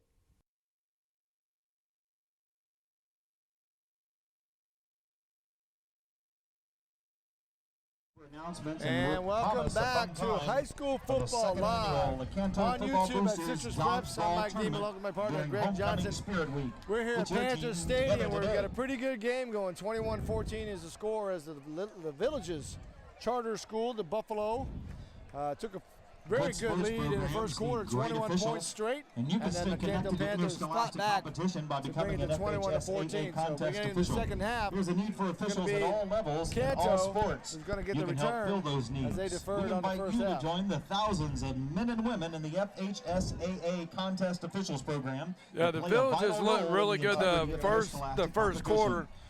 But I'll tell you one thing, the Lecanto Panthers, second quarter, they came alive on their offense and defense. So let's see if the defense can keep it going and hold Villages out of the end zone. Andrew Knighton doing the kicking. We finally found that number 18. I mistake that. They are doing the kicking duties, and they lost that toss. So back deep for the Villages. Number 21, Marion, at the 15-yard line. And I believe that is number three, Williams, A.J. Williams. So good game going here. We appreciate you tuning in. Hopefully you're enjoying high school football live streaming on YouTube. I think there's a lot of people watching this game because my friend Pastor Goodwin texted me and told me about that big penalty they were trying to consist on. And there is a penalty marker before the kick. We got offsides on Lecanto. It's going to move them back. That'll be even a harder kick as Knighton kicked it all the way down to the 25-yard line. Going to step it back off. And like I was saying, a friend of mine texted me and was like, "Hey, the officials made the right call on that penalty. Did they? It wasn't an offset. It was actually what the refs did. They moved them back, then moved the Lecanto back. So the officials made the right decision." So far we've been proved wrong twice because we saw the videotape on the out of bounds. We thought he was out of bounds. He's not, and the call on that was correct also. That's why we do the booth. That's why they do the stuff down there. There's what a kick. Again. Down onto the 25-yard again. Cuts back into the inside. He got some room to move. Cuts it outside and taken down at the 35-yard line. Good turn. Number 12. It was a good run by number 12, but Lecanto's kicking team, they went down there and made a good stop on the return. So let's see if Lecanto can keep their defense going like they did in the second quarter and held the Villages out of the end zone. That was Joe Gilchrist on the run. 35-yard line to begin the second half. 1st and 10 for the Villages. Villages all in white, green helmets, and Lecanto all in green and green helmets. Mac Harris in the pistol formation with Goldwire behind him. Snap. Reed gonna hand off the goal wire. He is hit right in a hole and pushed backwards. That's big number 57. That's Sean Ruby. I'll tell you, Lecanto's defense, they played good in the second quarter, and I'll tell you, the start of this third quarter, Lecanto's coming out. They're fired up. They're ready to play some football. No gain on the play. 2nd and 10 for the Villages. Just getting started here in the second half. 21-14 is your score. Harris now, again in the pistol formation. Snap, he's gonna roll to his right, looking, got some pressure coming, throws a low pass, and it is caught at the first down marker. Harris is fast to Fernandez. I tell you, if he caught that ball, man, he got his hands down there near the ground to make a good catch. I thought that ball skipped a little bit, but they're saying it is a catch, it is a first down, so 1st and 10 at the Villages 45. You got to remember one thing, Mike. We're not down on the field. They got a better view of it than we do. Yeah, I can barely see the numbers. I don't know if I can see it over there. So Mac Harris is back in pistol formation. That was his first throw of the second half. Panthers crowd's getting wound up here as Harris is going to roll to his right. His left. It throws a deep ball intended for number 4, but way overthrown. Incomplete pass. Harris's pass intended for Marcus Wright.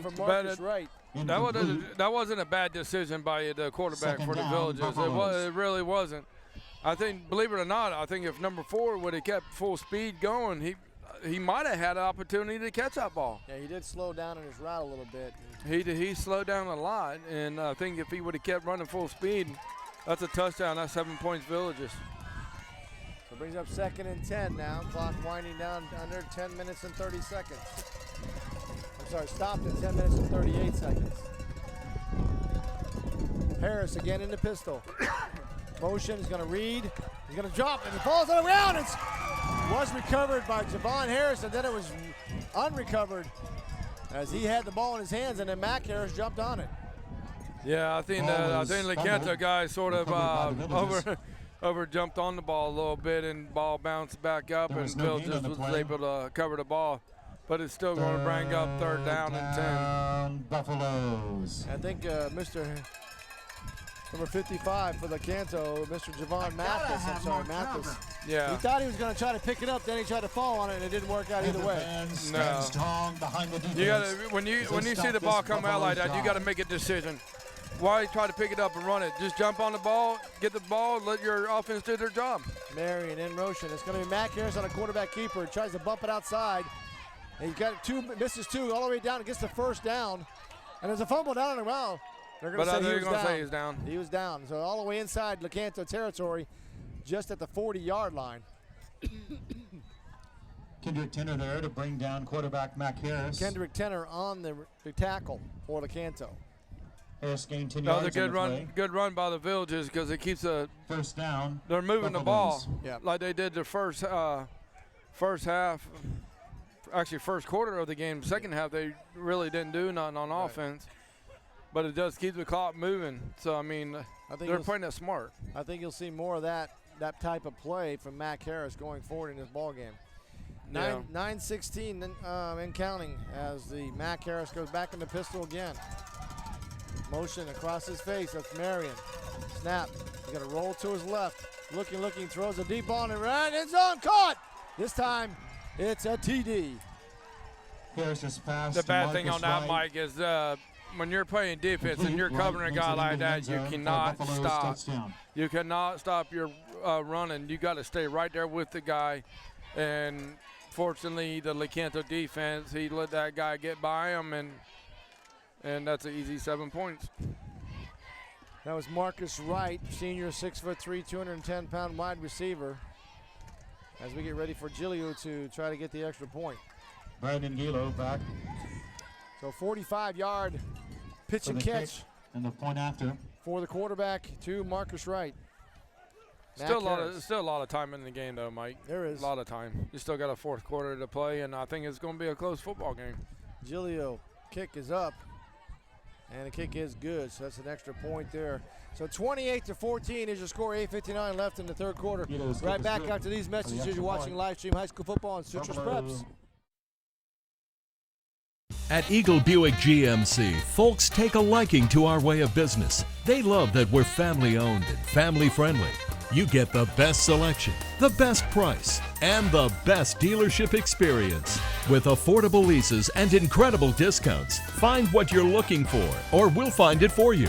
And we always honor our military and veterans. Eagle Buick GMC in Homosassa, under the giant American flag. Thank you to Average Joe's Barber Lounge. And we are back.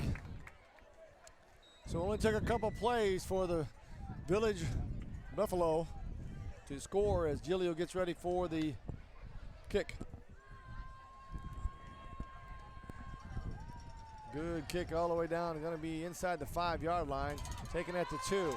Not a lot of room to run as they're going to be smothered up at the 10-yard line. Good coverage, and we've got a late flag. Late flag. That's the only thing it can be is helmet to helmet again. Yeah. That was all just white players and Riley Green. Penalties against Lecanto looks like holding. Wow. I don't know how they held. I don't see anybody down there to block. Except for the guy catching the ball. Yeah. So unless the guy that was Lecanto guy was coming down the block and held the guy. So maybe, yeah. Well, you know, we've been wrong twice. I could probably wrong the third time. There's no charm for me. Block in the back. Block in the back on Lecanto.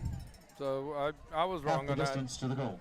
So 8:51. First down. Here Panthers. in the third quarter, first possession for Lecanto. They're down 28-14.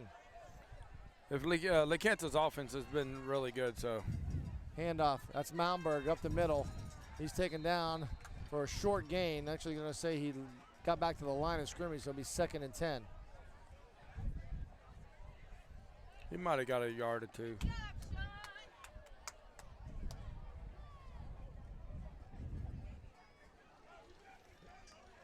So being up 2nd, and they'll call it a 9.5 yards.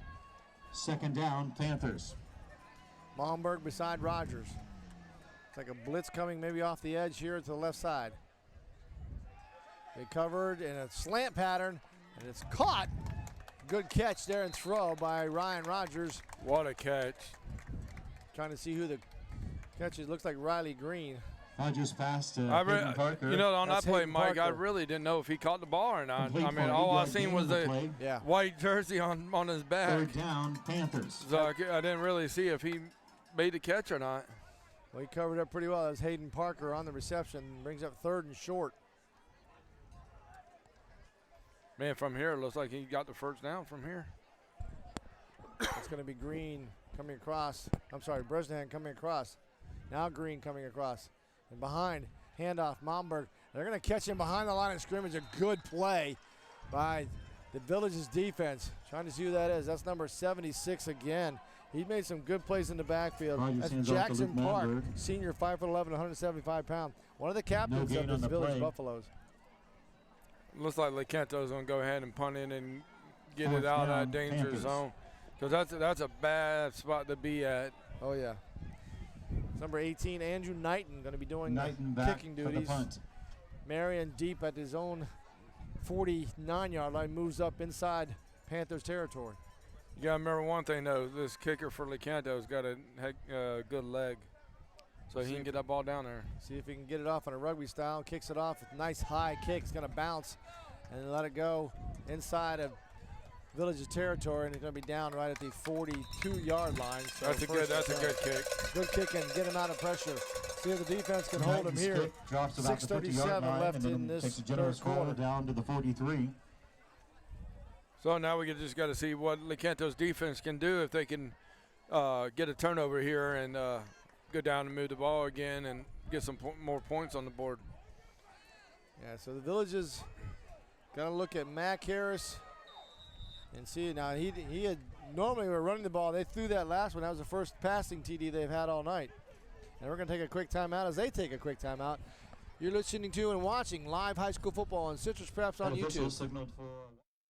Changing your kitchen or bath? Let the professionals at Deems Kitchen and Bath Showrooms help you update your old kitchen or bathroom. For over 33 years, the Deem family has provided quality products and services to homeowners and builders, from total remodels to changing out your countertops. DCI Countertops is our 15,000 square foot facility for manufacturing your silestone, granite, and Corian countertops. We can provide all your countertop needs directly from the manufacturer. So for your next project, remember the professionals at Deems Kitchen and Bath Showrooms and DCI Countertops. Don't dream it, Deem it. And let them know. And we are back. They're in LHS. Second possession for the Villages Buffaloes. As the defense steps onto the 28 field, leading 28 like to 14 with 6:37 left. Number 44, linebacker Kaysen Phillips. Kaysen had 6 tackles and a pass breakup last week. His solid performance helped us beat the undefeated Central Mac team. Harris in the pistol. Congratulations, this week's Defensive Player of the Week, Kaysen Phillips. Golden Wire behind him. Snap. Reed. Golden Wire right at the middle at the right side is the 50. 45, cuts back inside. He's going to be on the sideline, cuts back inside the 30, all the way missing, all the way back over the 20, across the field. He's going to score. What a run by number 11, Corey Goldwire. That was a heck of a run, but Mike, we got to see what the penalty flag is. The ref just threw it in. It's probably going to be unsportsmanlike conduct against the Villages again.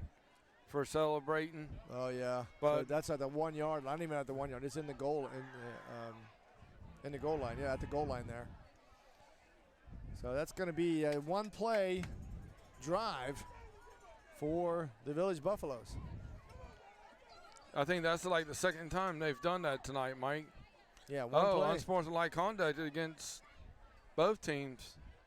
And that's going to be offsetting. Offsetting penalty. One on Lecanto, one on the Villages, both unsportsmanlike conduct. Those penalties will offset. So 6:20 left here in the third quarter, and a quick score by the Village Buffalo, 34-14 right now with the extra point looming. You're going to have some of these players get a little upset when the other team scores. Yeah. It happens. But you got to pick your head up, come out and play some football. Back instead of getting mad about stuff, pick your head up and make it better. Gilliu with the extra point, it is good. It's 6:20 left. It's going to be 35-14. The kick is good. As the Village is starting to pull away here in the third quarter. We're going to stay here after they get ready. But the Village has done it in the first quarter. They pulled away 21-0, then Lecanto come back 21-14. So can't count Lecanto out. Lecanto Lecanto can come back and make it a close game. Yeah, with Rogers throwing the ball like he was in the second quarter, it should be, where they can move the ball up and down. We'll see if they can get that done. Yeah, and I think they can because they got a good quarterback behind the team.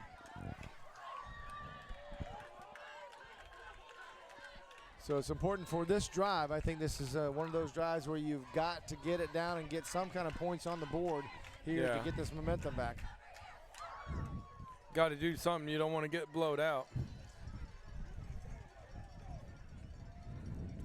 So there's a big kick by Gilio Dalloway down to the 5-yard line. I think that's Riley Green. He's going to try to cut back, and he's going to be again taken down right at the 20-yard line. Hey, he did catch the ball almost at the 2-yard line. So I mean, he got some yardage back. Blaze Bresnahan back to receive. But let's see what the Lecanto Panthers offense can do and go down here and put some more points on the board. That's Blaze Bresnahan, I'm sorry, with the return. Ball on the 20-yard line. Ball set at the 20-yard line. Rogers going to have to do his due diligence and try to find some open receivers. We'd like to recognize this week's offensive player of the week. 6-11 left in the third quarter. Running back Riley Green. Trip receivers to that far sideline. Single receiver down here, one-on-one.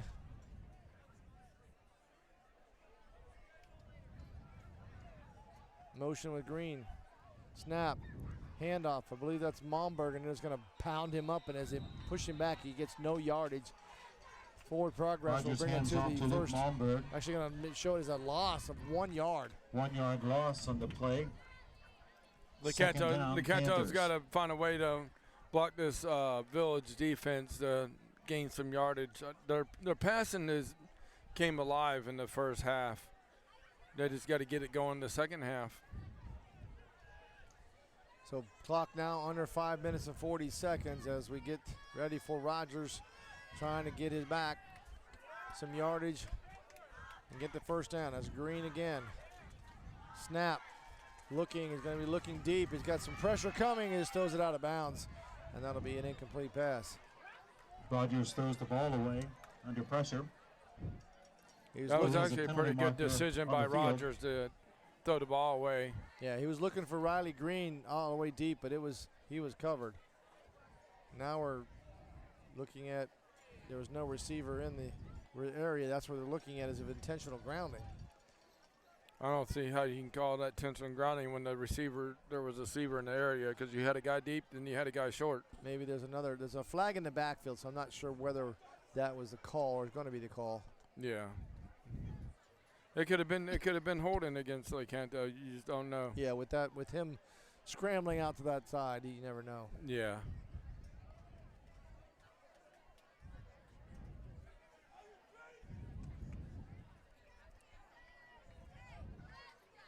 Let's get this call. I don't know what they're doing, but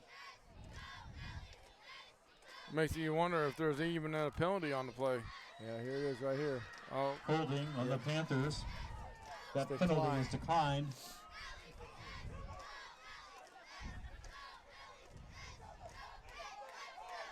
See, I don't like that call. They holding against Lecanto, but intentional grounding against Lecanto. Yeah, so that's intentional grounding. The thing is, when you got a receiver that's short and the receiver deep, that's I don't think that's a loss of down. Intentional grounding. So third down, Panthers. So it's 3rd and 20.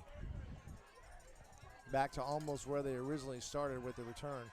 Riley looking, he's throwing a deep ball. Nice wheel route, but just missed him. Nice little wheel route. I think the receiver might have tripped over his own foot because he sort of slipped before the ball. When the ball got there, so. There's a penalty marker on the field. Another penalty flag down in the backfield.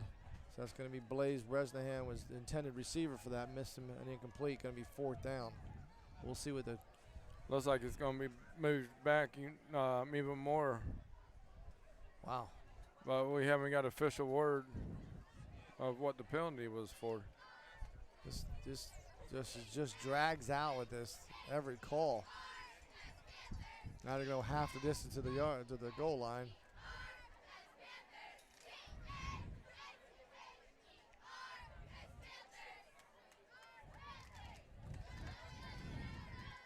This is really where I feel like it's, it slows the game down because these guys they're trying to figure things out. And they get it right. It's just taking a long time.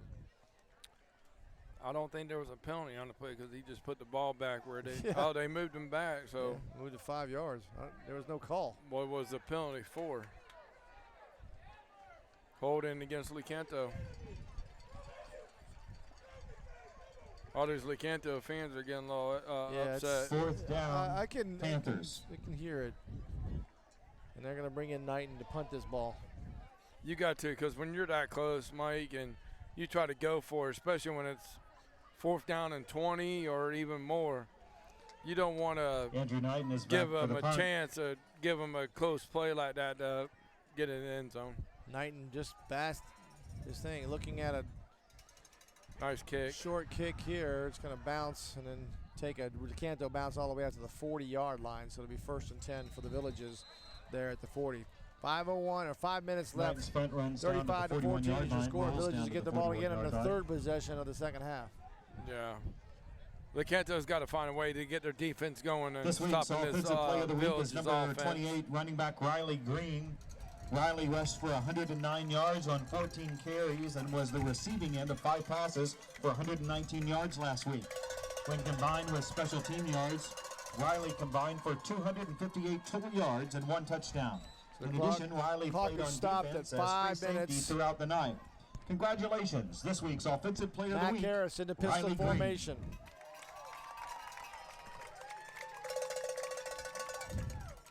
Lecanto fans are trying to get them to pump up a little bit with the cowbells. Harris, snap, looking to pass. He got somebody running. They're going to roll out. Now he's going to try to be pushed out of bounds there. That's a good play by Bresnahan. That was a good play by the defensive guy.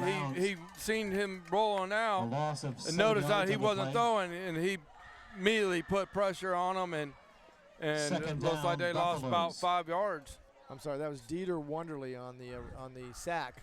So 2nd and call it 16. 4:25 and counting here in the 3rd quarter. So that was a good defensive play. Yeah, definitely. Surprised that they're still trying to pass the ball with them being up 2 scores. Yeah.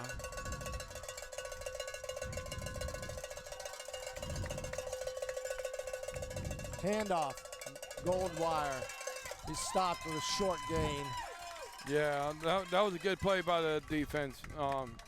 They ready to run and taken down, and they just swarmed on him and took him down for at least.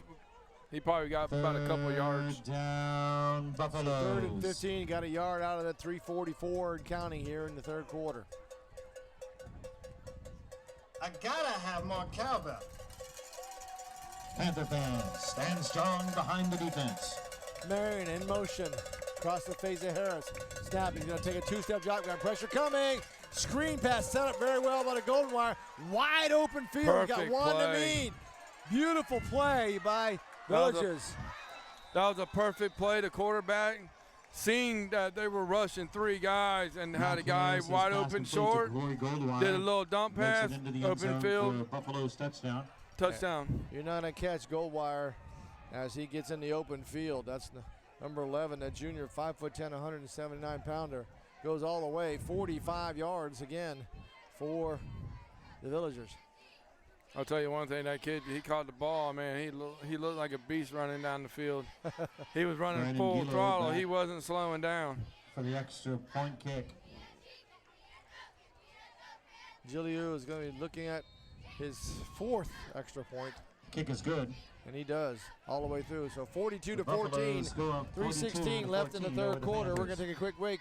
Watching high school football live on Citrus Sports. Your number 1 source for tile is Proline Tile of Citrus County. Their 3,000 square foot showroom has a vast selection of wall, floor, natural stone tile, glass tile, and pool tiles to satisfy even the hardest to please customer. They also have interlocking pavers, slate, and marble, as well as wood flooring. So whether you're remodeling or building the home of your dreams, Proline Tile of Citrus County can guide you to the best tile packages to meet all of your needs. Proline Tile, 7119 West Gulf to Lake Highway in Crystal River. And we are back here at Panther Stadium, where the Panthers come out of the second half and are just getting blitzed here in this third quarter. Good kick by Gilio all the way down to the 5-yard line. That's going to be brought out to the 10 and then taken down right there at the 15-yard line. Again, no blocking by the special teams for Lecanto. I noticed one thing, Mike, is whenever they're kicking the ball, I keep looking at the Lecanto players. I mean, they're not picking up guys and blocking them. They're letting them go right by them. Yeah. You got to pick somebody up and block them. And stay on the block. Yes. And that's one of the things that you see whenever the kickoff was there. They're surrounded by white shirts. There's only one guy. So 3 minutes and 8 seconds left here in the third quarter. Offense has got to get something going. They got to get something going big time. Ryan Rogers. That's going to be Bresnahan in motion. And Green at secondary motion. Nice toss sweep here to Luke Momberg. He's going to get out to the 20, then puts his head down and just runs over a player out to the 25-yard line. I'll tell you one thing about that kid, man. He ain't afraid to run over somebody. No, he's not. He is not afraid to go out there and hit somebody full speed. And that's good for a Panther first down. And that's something that you mentioned in the first half, is that getting Momberg outside like that on a toss sweep, and they didn't. That's the first time they've run that play. That would have been a great play down on the goal line when they were trying to catch. Exactly. That's exactly what you called. So they need to run him more to the outside. Yep, get him a little bit of blocking and get him some room to get up some speed. And this is going to be Ryan Rogers again. A toss sweep to Momberg. He's going to cut back up, and he's going to make some hard yardage. Gets close to 3 yards. And that's the thing, Mike. Momberg is getting the ball. Every time he gets the ball and he gets to the outside, he is running people over. And that's what you got to have as a running back. You know that you can get yardage. Man, give me that ball, let me get to the outside, and let me run some people over and pick up yards. Well, you should have radioed down to Coach Harper in the first half when they're on the half-yard line and give it to Momberg then. Here we go. Snap. Maybe I need a. They're going to be a toss. They're going to reverse and read very well by number 34, I believe that is, for the Villages. I'll tell you one thing on that play. I would have faked the reverse, kept it. Yeah, you had because he would have got a lot more yardage downfield. Third down, Panthers. Wallace Harding for the Villages, 5'11", 170-pound senior. He just knifes in as the linebacker position and cuts down that reverse. 3rd and 15 now. Clock under 1:15 left to go in the third quarter. Toss sweep again. It's going to be a pass now, but they read that too. It was overthrown, almost picked off by number 4 for the Villages, Marcus Wright. Rogers to Momberg. I don't think that was the right decision to make to do a double pass like that. Yeah, it was read very well, by the way. Oh yeah, especially when you see the defense and they got 4 guys covering one guy. Yeah, I agree. Not a good decision.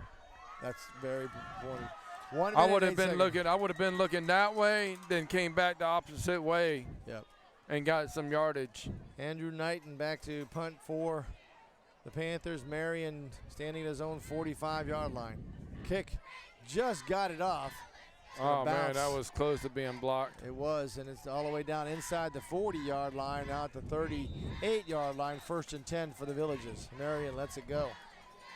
So 56 seconds left here in this third quarter. Down to the 38 Lecanto's defense got to get something going like they did the second quarter. They've got to stop them one time to get the ball back. I don't know what happened because like you said, like we was talking about the first quarter, Lecanto let them get out to a 21-0 lead. Then second quarter, Lecanto came alive. Now it's like Lecanto's like giving up now. Left to go in the third I mean, quarter. 42-14. Lecanto's got to get something going with their defense and their offense. Harris in the pistol formation. Marion's going to motion. Reed is going to give to Marion on a sweep. It's the far sideline. He's got run to move to run. Run the move, and he's going to break 2 tackles. Gets past the 50-yard line, steps out of bounds, and then he'll be marked down there. The bad thing about that was a good run by Villages, but the one thing I've seen that Lecanto did wrong, the one guy had him in the backfield, but he went for the quarterback instead of with the ball. First down. So that's a mistake. If you see the quarterback without the ball, and I mean, you got to know that, hey, he don't have the ball. Let me go somewhere else. 30 seconds and counting here left in the third quarter. They do pick the first down inside Panther territory, just past the 50 at the 48-yard line.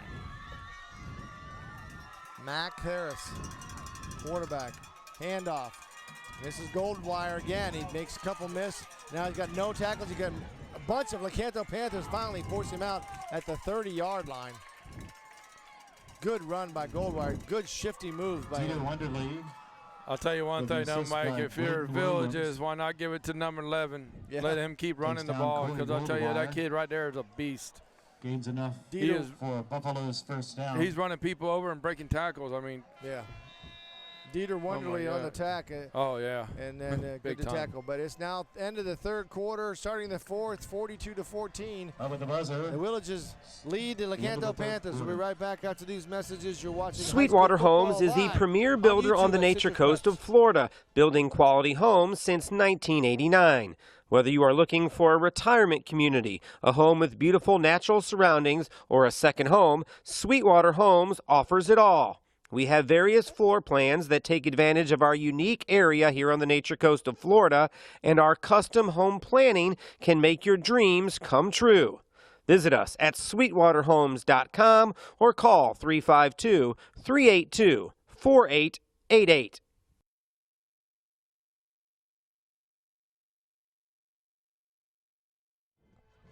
And we are back.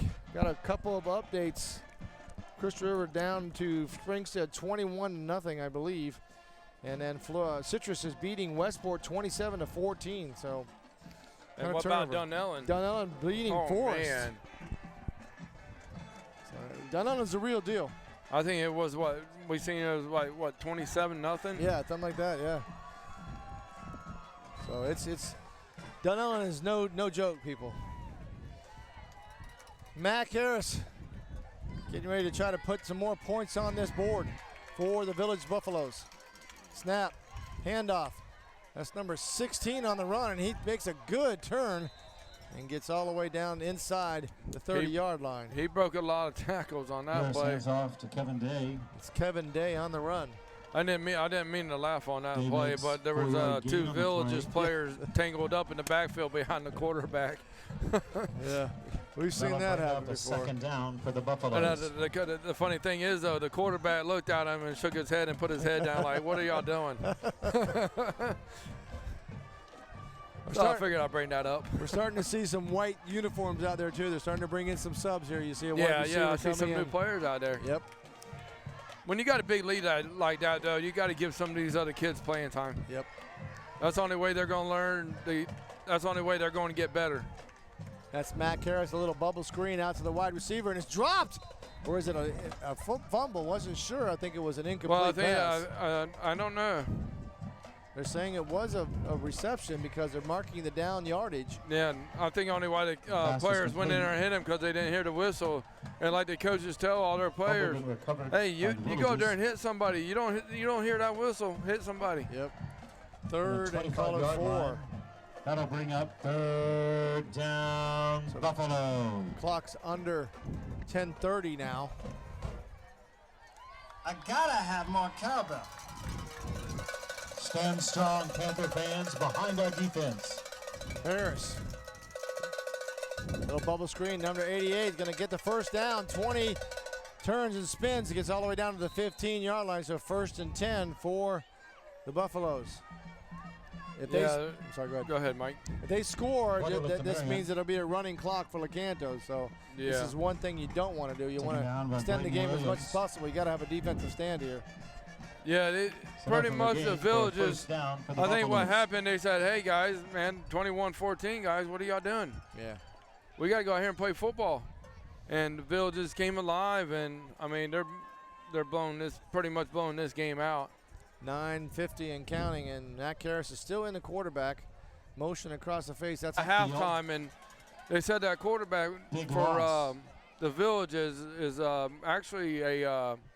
I think they said he's a running back and plays another position. Down for the Buffaloes. So that quarterback is actually not his position, but I'll tell you, he's a heck of a quarterback. Yeah, he was. He's a heck of a quarterback. Clock winding down under about 9 minutes now. Brings up second and about 12. Motion. Snap's going to hand off. He's going to read. Matt Karras going to take it himself. He's going to cut back inside, makes a couple miss, and hops down close to the 10-yard line. Going to be down to the 12-yard line. That was a good stop by the Lecanto defense. They read that he's going to keep the ball and for the run. I noticed one thing though, Mike. About a 7-yard. I think they got too many cheerleaders down here now. They got something going on down here. Yeah, we're gonna. Third down. So third down Buffalo. again for the Villagers. Clock winding down on 8:25. Matt Karras along with Goldwire behind him. Snap. Looking to pass. He's going to pass. He's going to rotate. He throws it. It's trying to throw to the defenders and behind. Intended for Marcus Wright. That was actually a nice pass. He just couldn't get his hands on the ball. So it's going to be fourth down. They're going to bring out kicking team. Gilio's going to try. What do we got here? We're going to be at the 20, so it'll be a 30-yard, probably a 29-yard field goal. We got to be careful right here because Lecanto's field goal defensive team is. I've seen them block some field goals now. So it's going to be a 30-yard field goal try. Ball centered in the middle. Gilio seems to have the leg. Up, and then we got a flag coming out. That's going to move them back again. We'll see if they continue to now try to kick this. Ball start. Buffaloes. That's going to move him back 5 more yards, so now it's going to be about a 35-yard field goal. Replay, fourth down. 35-yard field goal attempt here by Mr. Gilio. Gilo back for Brandon the field goal Gilo. attempt. I'm sorry, I keep on pronouncing that correctly. It's Gilo, not Gilo. Gilo? Gilo, yep. Gilo. I think he can make it. He's got a good leg. He does. Snap, hold, kick is up. And the kick is no good. Looks like it went to the left a little bit. So the defense does hold no points. No good. Needs some points on the board for the offense for Lecanto as we 8:04 left. Going. 8:04 left in this fourth quarter. I mean, I think Lecanto can get some more points on the board. They just got to move the ball. They can't make mistakes. No penalties. Because right now, penalties is what hurt them the last time. Yeah. You can pick up a $5 piggy bag. Moved them back. Our bacon double stack, the 4-piece spicy or crispy nuggets, small fries, and a small soft drink, or one of our hot and juicy fresh beef cheeseburgers, or spicy or home-style grilled chicken sandwiches. Wendy's. Ryan Rogers now waiting for that. They're proud. Trying to get it played up. They got too many men on the field. Sponsor. That's going to be a penalty. Yep, there's miscommunication on the Villager defense. They're trying to get some new players in and just didn't make it. So it's going to be. And you know the one thing though, Mike, on that was a good read by Ryan Rogers. He's seen them guys running off the field and said, "Hey, we're snapping the ball, guys. Let's go." Yep, and you're right. He did speed up the play a little bit to make that happen. Yep. Good decision by Ryan Rogers. Now the Village's defense has got a lot of new players in there. I do see some white uniforms. Substitution. The Villages. 5-yard penalty. Replay. First down. Well, like you said, that don't mean nothing with this Village defense. A bubble screen. As it's going to be Riley. Now it's going to be number 6, that's Hayden Parker. He's all the way out to the 35-yard line.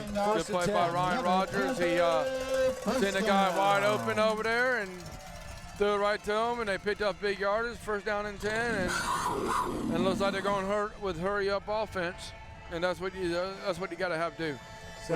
When you got the Villages on their back legs, You got to go with a quick offense. 7:35 and counting here. Rogers looking to try to put one maybe deep downfield. Looking, got pressure coming, throws across the middle and incomplete off the hands. And Rogers is hit late. And there's a flag on the play. That's going to be 15 yards roughing the passer. Second down, Panthers. It's an automatic first down. Yep. The Villages didn't need that. Well, that's your newbies coming in and just not knowing when to stop trying to make a play. Roughing the passer. Well, it looks like they're bringing one of their first-string players back in. 15-yard penalty. Like, come on, guys, what are y'all First doing? down, Panthers. Y'all stopping them, but y'all getting penalties caught on y'all. Come on, guys. First and 10 from the 50-yard line. Rogers looking to try to move the ball quickly downfield. Rolls to his left. Pressure coming, and then he's tripped up. That's number 68 for the Villages. That's Ellis Popolowski. Sophomore, 5'9", 180 pounds. Bad thing with that, Mike. I was watching that whole play all the way, and there wasn't, I don't think, one guy that picked up number 68 because he got back there quick. Clock now underneath 7 minutes.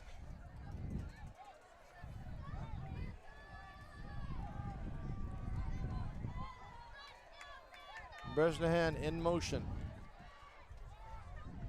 Now Green. Snap, toss, sweep. This is Momberg. Got some placards in front of him. He cuts it to the outside, down to the 50-yard line, and hit, knocked out of bounds right there. Number 4. That's Mr. Wright, Marcus Wright. Rogers to Luke Momberg. Now here comes a late flag in. Marker on the play. I didn't see that. Guy knocked number 14 out of bounds after the whistle was already blown. That was Blaze Bresnahan. I mean, he got hit, cheap shot.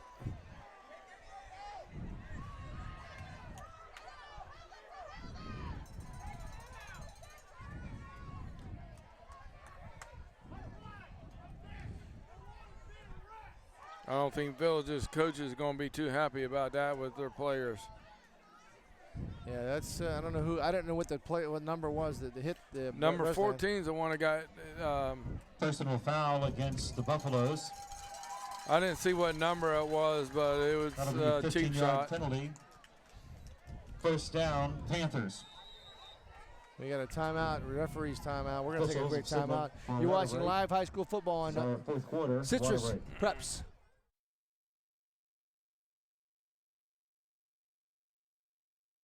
At Eagle Buick GMC, folks take a liking to our way of business. They love that we're family owned and family friendly. You get the best selection, the best price, and the best dealership experience. With affordable leases and incredible discounts, find what you're looking for, or we'll find it for you. And we always honor our military and veterans. Eagle Buick GMC in Homosassa, under the giant American flag.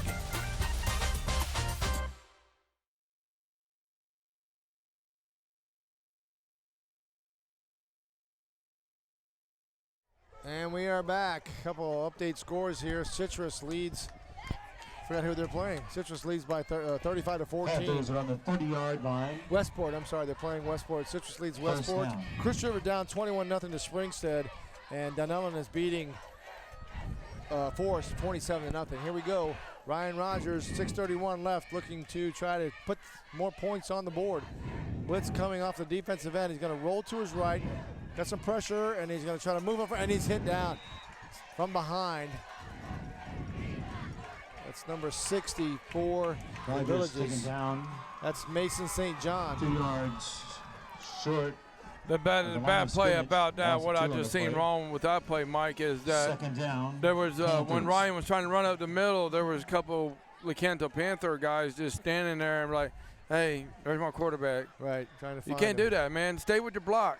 There's a deep ball to the far sideline, and that's not interference as he can jump up. You can do that in high school. You can't do that in the pros. He did not have his head around, but there's no penalty, and that it falls incomplete. It's going to bring up third down. 5:53, clock stops for the incompletion.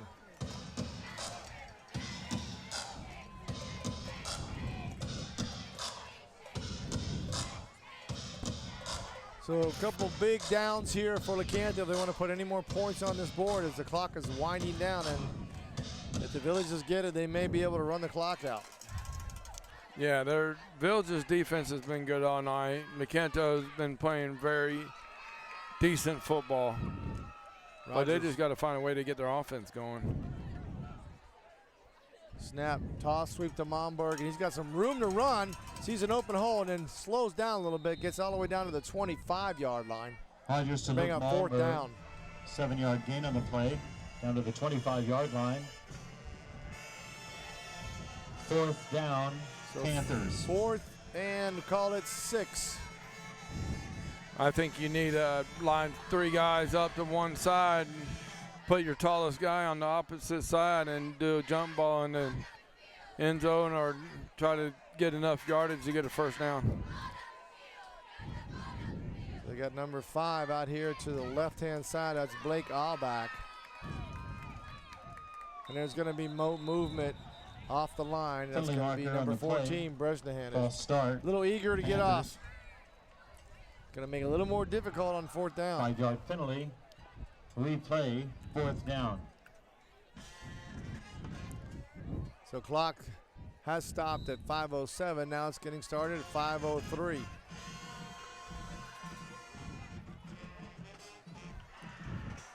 Thing about the Villages, man, they always had a good football team. Yeah, they've got some pretty stout players already. Rogers going to look. Bobble the ball a little bit, going to throw his timing up, but he throws a deep ball, and it just went over his head. And I think that bobbled snap just didn't give him the right time, the right feel to make the right throw. Pass intended for Robbie Green, incomplete. It was a nice pass, though. I mean, it was a good pass. He just overthrew him a little bit. Buffaloes will have the ball at the 32-yard line. The clock stops at 4:38, and the Buffaloes will get the ball back, leading 42-14. Yeah, I think the Buffalo's just going to run the ball, run this clock out, and go home with a victory. But anything could happen. I mean, they could make a big mistake and fumble the ball, and Lecanto can pick it up and get some points on the board. More points. So we got a new quarterback in. Mac Harris is out. Number 12 for the Villages. That's Joe Gilchrist. Gilchrist hands off. Panthers have him wrapped up, but he makes some rushes and he gets hit pretty hard. That was a hard hit right there. That's Javion Mathis. Javion Mathis steps up in a big way to stop the run. It's Kevin Day on the run. Clock is under 4 minutes and 20 seconds. Gain of 3. Second down, Buffaloes.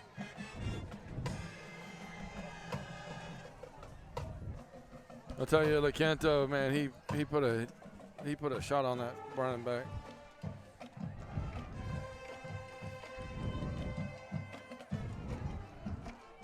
Clock now underneath 4 minutes. I think that's all the Villages are going to do is run the clock out. And that's going to be kept by Gilchrist, and he's going to be taken down after trying to pull the ball out and keep it himself. He gains a couple of yards, going to bring up third down. Somebody lost their shoe. There to stop the run. Slight gain on the play.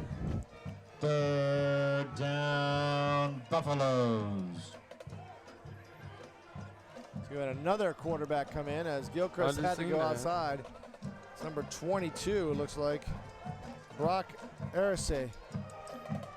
Something must have happened to number 12 on that play because he went to the sideline a little mad.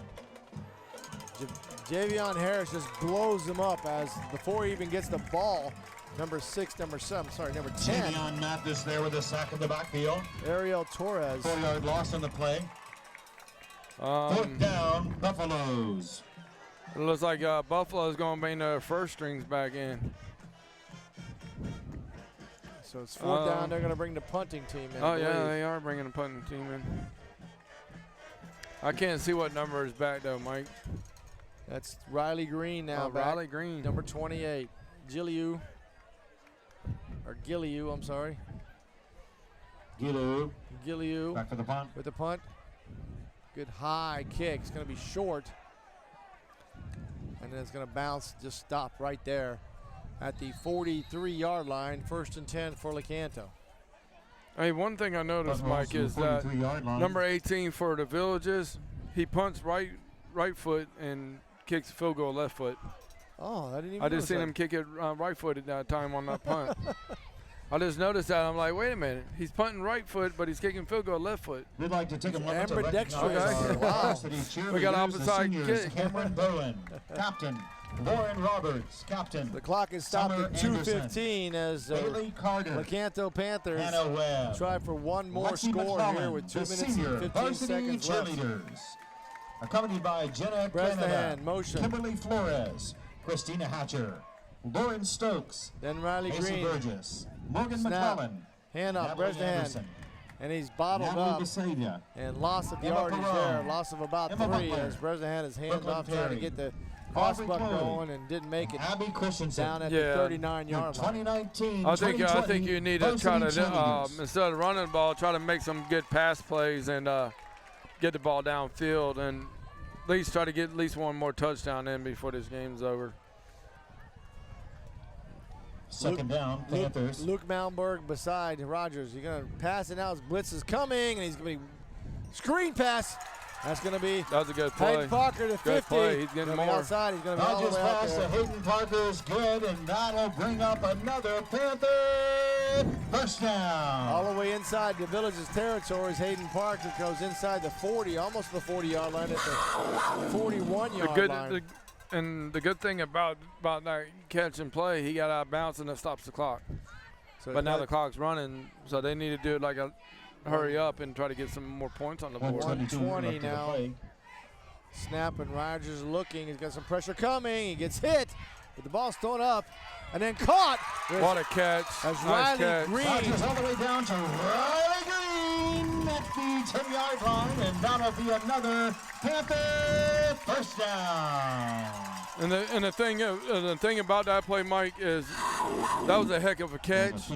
But now you got a penalty, so it's going to move the ball even closer. Right. What a that was a nice catch. Penalties declined. Riley Green's been all over the field all night long. He has. Running the ball good, making good catches. First and goal, Panthers. First and goal, Panthers. Now the clock winding under 1 minute. Trying to get one more score in. Snap. Rogers is going to look. Throws it right across the middle. A slant pattern, but it was read well by the defensive back. But Rogers was off target. It's amazing on that play, Mike, is that when the guy cut across, both defenders actually got tangled up with his feet, so it's amazing they didn't call almost interference on that. Clock stops at 57 seconds with the incompletion. Panthers looking for one more score here in the final minute. Throws a screen pass and way over it, almost picked off. That could have been 6 points. Rogers' pass is Number incomplete. 18, Malachi Davis could have. He had nothing Had but easy green. 6 Third and points. goal for the Panthers. So incomplete With pass. 50 seconds left in the game. 50 seconds left. 3rd and goal. They need to find a way to get at least some more points on the board. Why don't they just toss sweep it to Malmberg? Oh, yeah. They need to give that kid the ball back, man. That he's short, but, man, he's short, fast, and tough. See if they can do that right now as we got a motion across. It's going to be Bresnahan. Pulls the defensive back out, and then they're Green now. There it is. That's the toss sweep with Malmberg. He's got room to run. He's going to put his head down. Does he make it? No. He's down on the 5-yard line. Over to Luke Malmberg, So the clock is running at 40 seconds. They got to get back up, and they're going to call a timeout. One thing is, Mike, I noticed on the field, too, is Montenberg is limping right now. Timeout. Like he's injured, and he's having a problem with his leg. We're going to take a quick timeout here. We're right back in 30 seconds. Watching live stream Citrus Preps. Changing your kitchen or bath? Let the professionals at Deems Kitchen and Bath Showrooms help you update your old kitchen or bathroom. For over 33 years, the Deem family has provided quality products and services to homeowners and builders, from total remodels to changing out your countertops. DCI Countertops is our 15,000 square foot facility for manufacturing your silestone, granite, and Corian countertops. We can provide all your countertop needs directly from the manufacturer. So for your next project, remember the professionals at Deems Kitchen and Bath Showrooms and DCI Countertops. Don't dream it. Deem it. And we are back for the last 50 seconds of this game as the Lecanto Panthers are threatening at the 5-yard line, trying to get one more score in. We actually got 39 seconds left, Mike. Oh, 39 seconds. Thank you.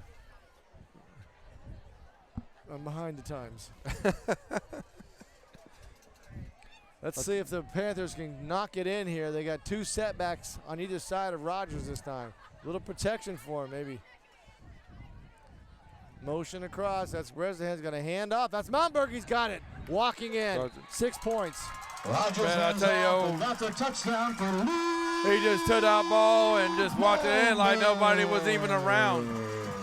He could have probably almost walked in. So it brings it 6 points, 42-20. I think they're going to go for 2. No, they're kicking a field goal. It's going to be Andrew Knighton with the extra point attempt. And Ryan Rogers back for the kick for the point after. Snap, kick, and it is up, and it is good. Knighton's kick is good, and that'll be 21 points for the Panthers. 21 on this play, Mike, what would you do? Would you just kick the ball deep, or would you try the onside kick and go down and?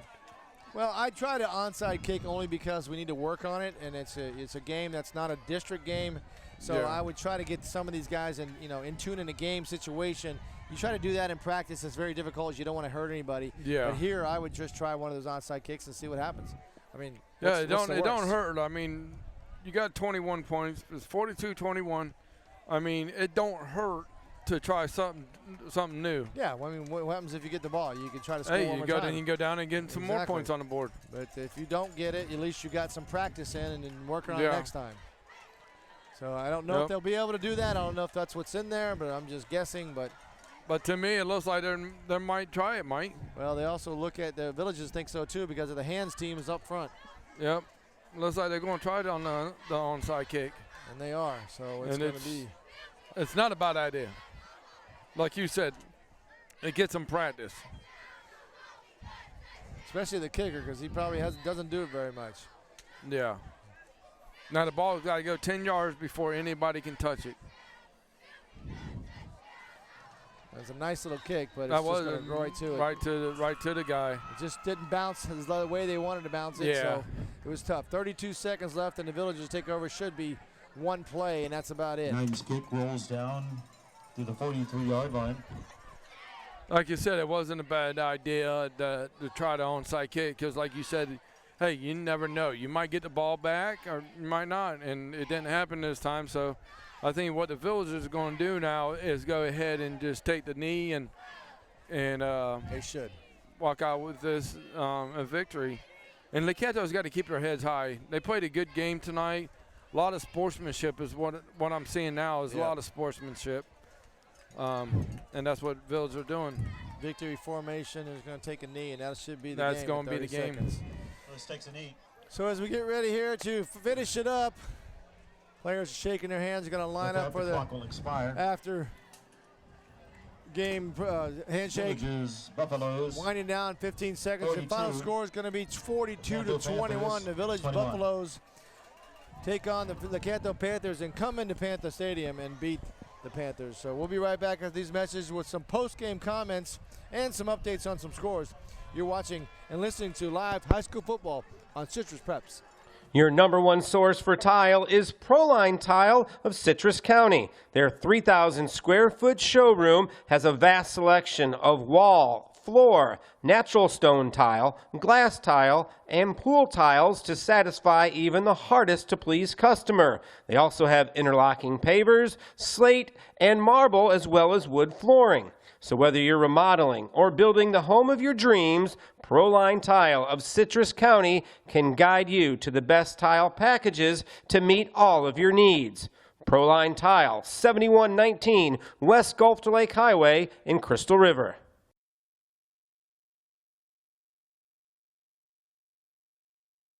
Sweetwater Homes is the premier builder on the Nature Coast of Florida, building quality homes since 1989.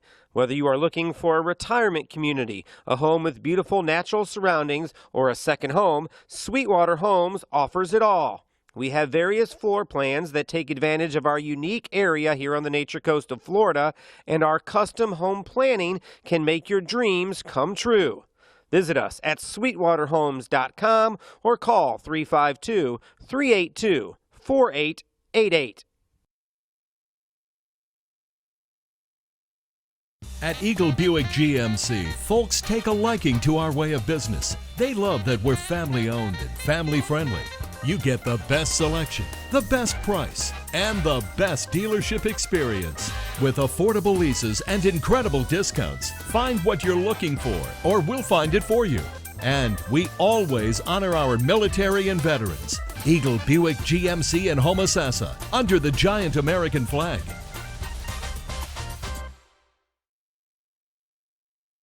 Changing your kitchen or bath? Let the professionals at Deems Kitchen and Bath Showrooms help you update your old kitchen or bathroom. For over 33 years, the Deem family has provided quality products and services to homeowners and builders, from total remodels to changing out your countertops. DCI Countertops is our 15,000 square foot facility for manufacturing your silestone, granite, and Corian countertops. We can provide all your countertop needs directly from the manufacturer. So for your next project, remember the professionals at Deems Kitchen and Bath Showrooms and DCI Countertops. Don't dream it. Deem it.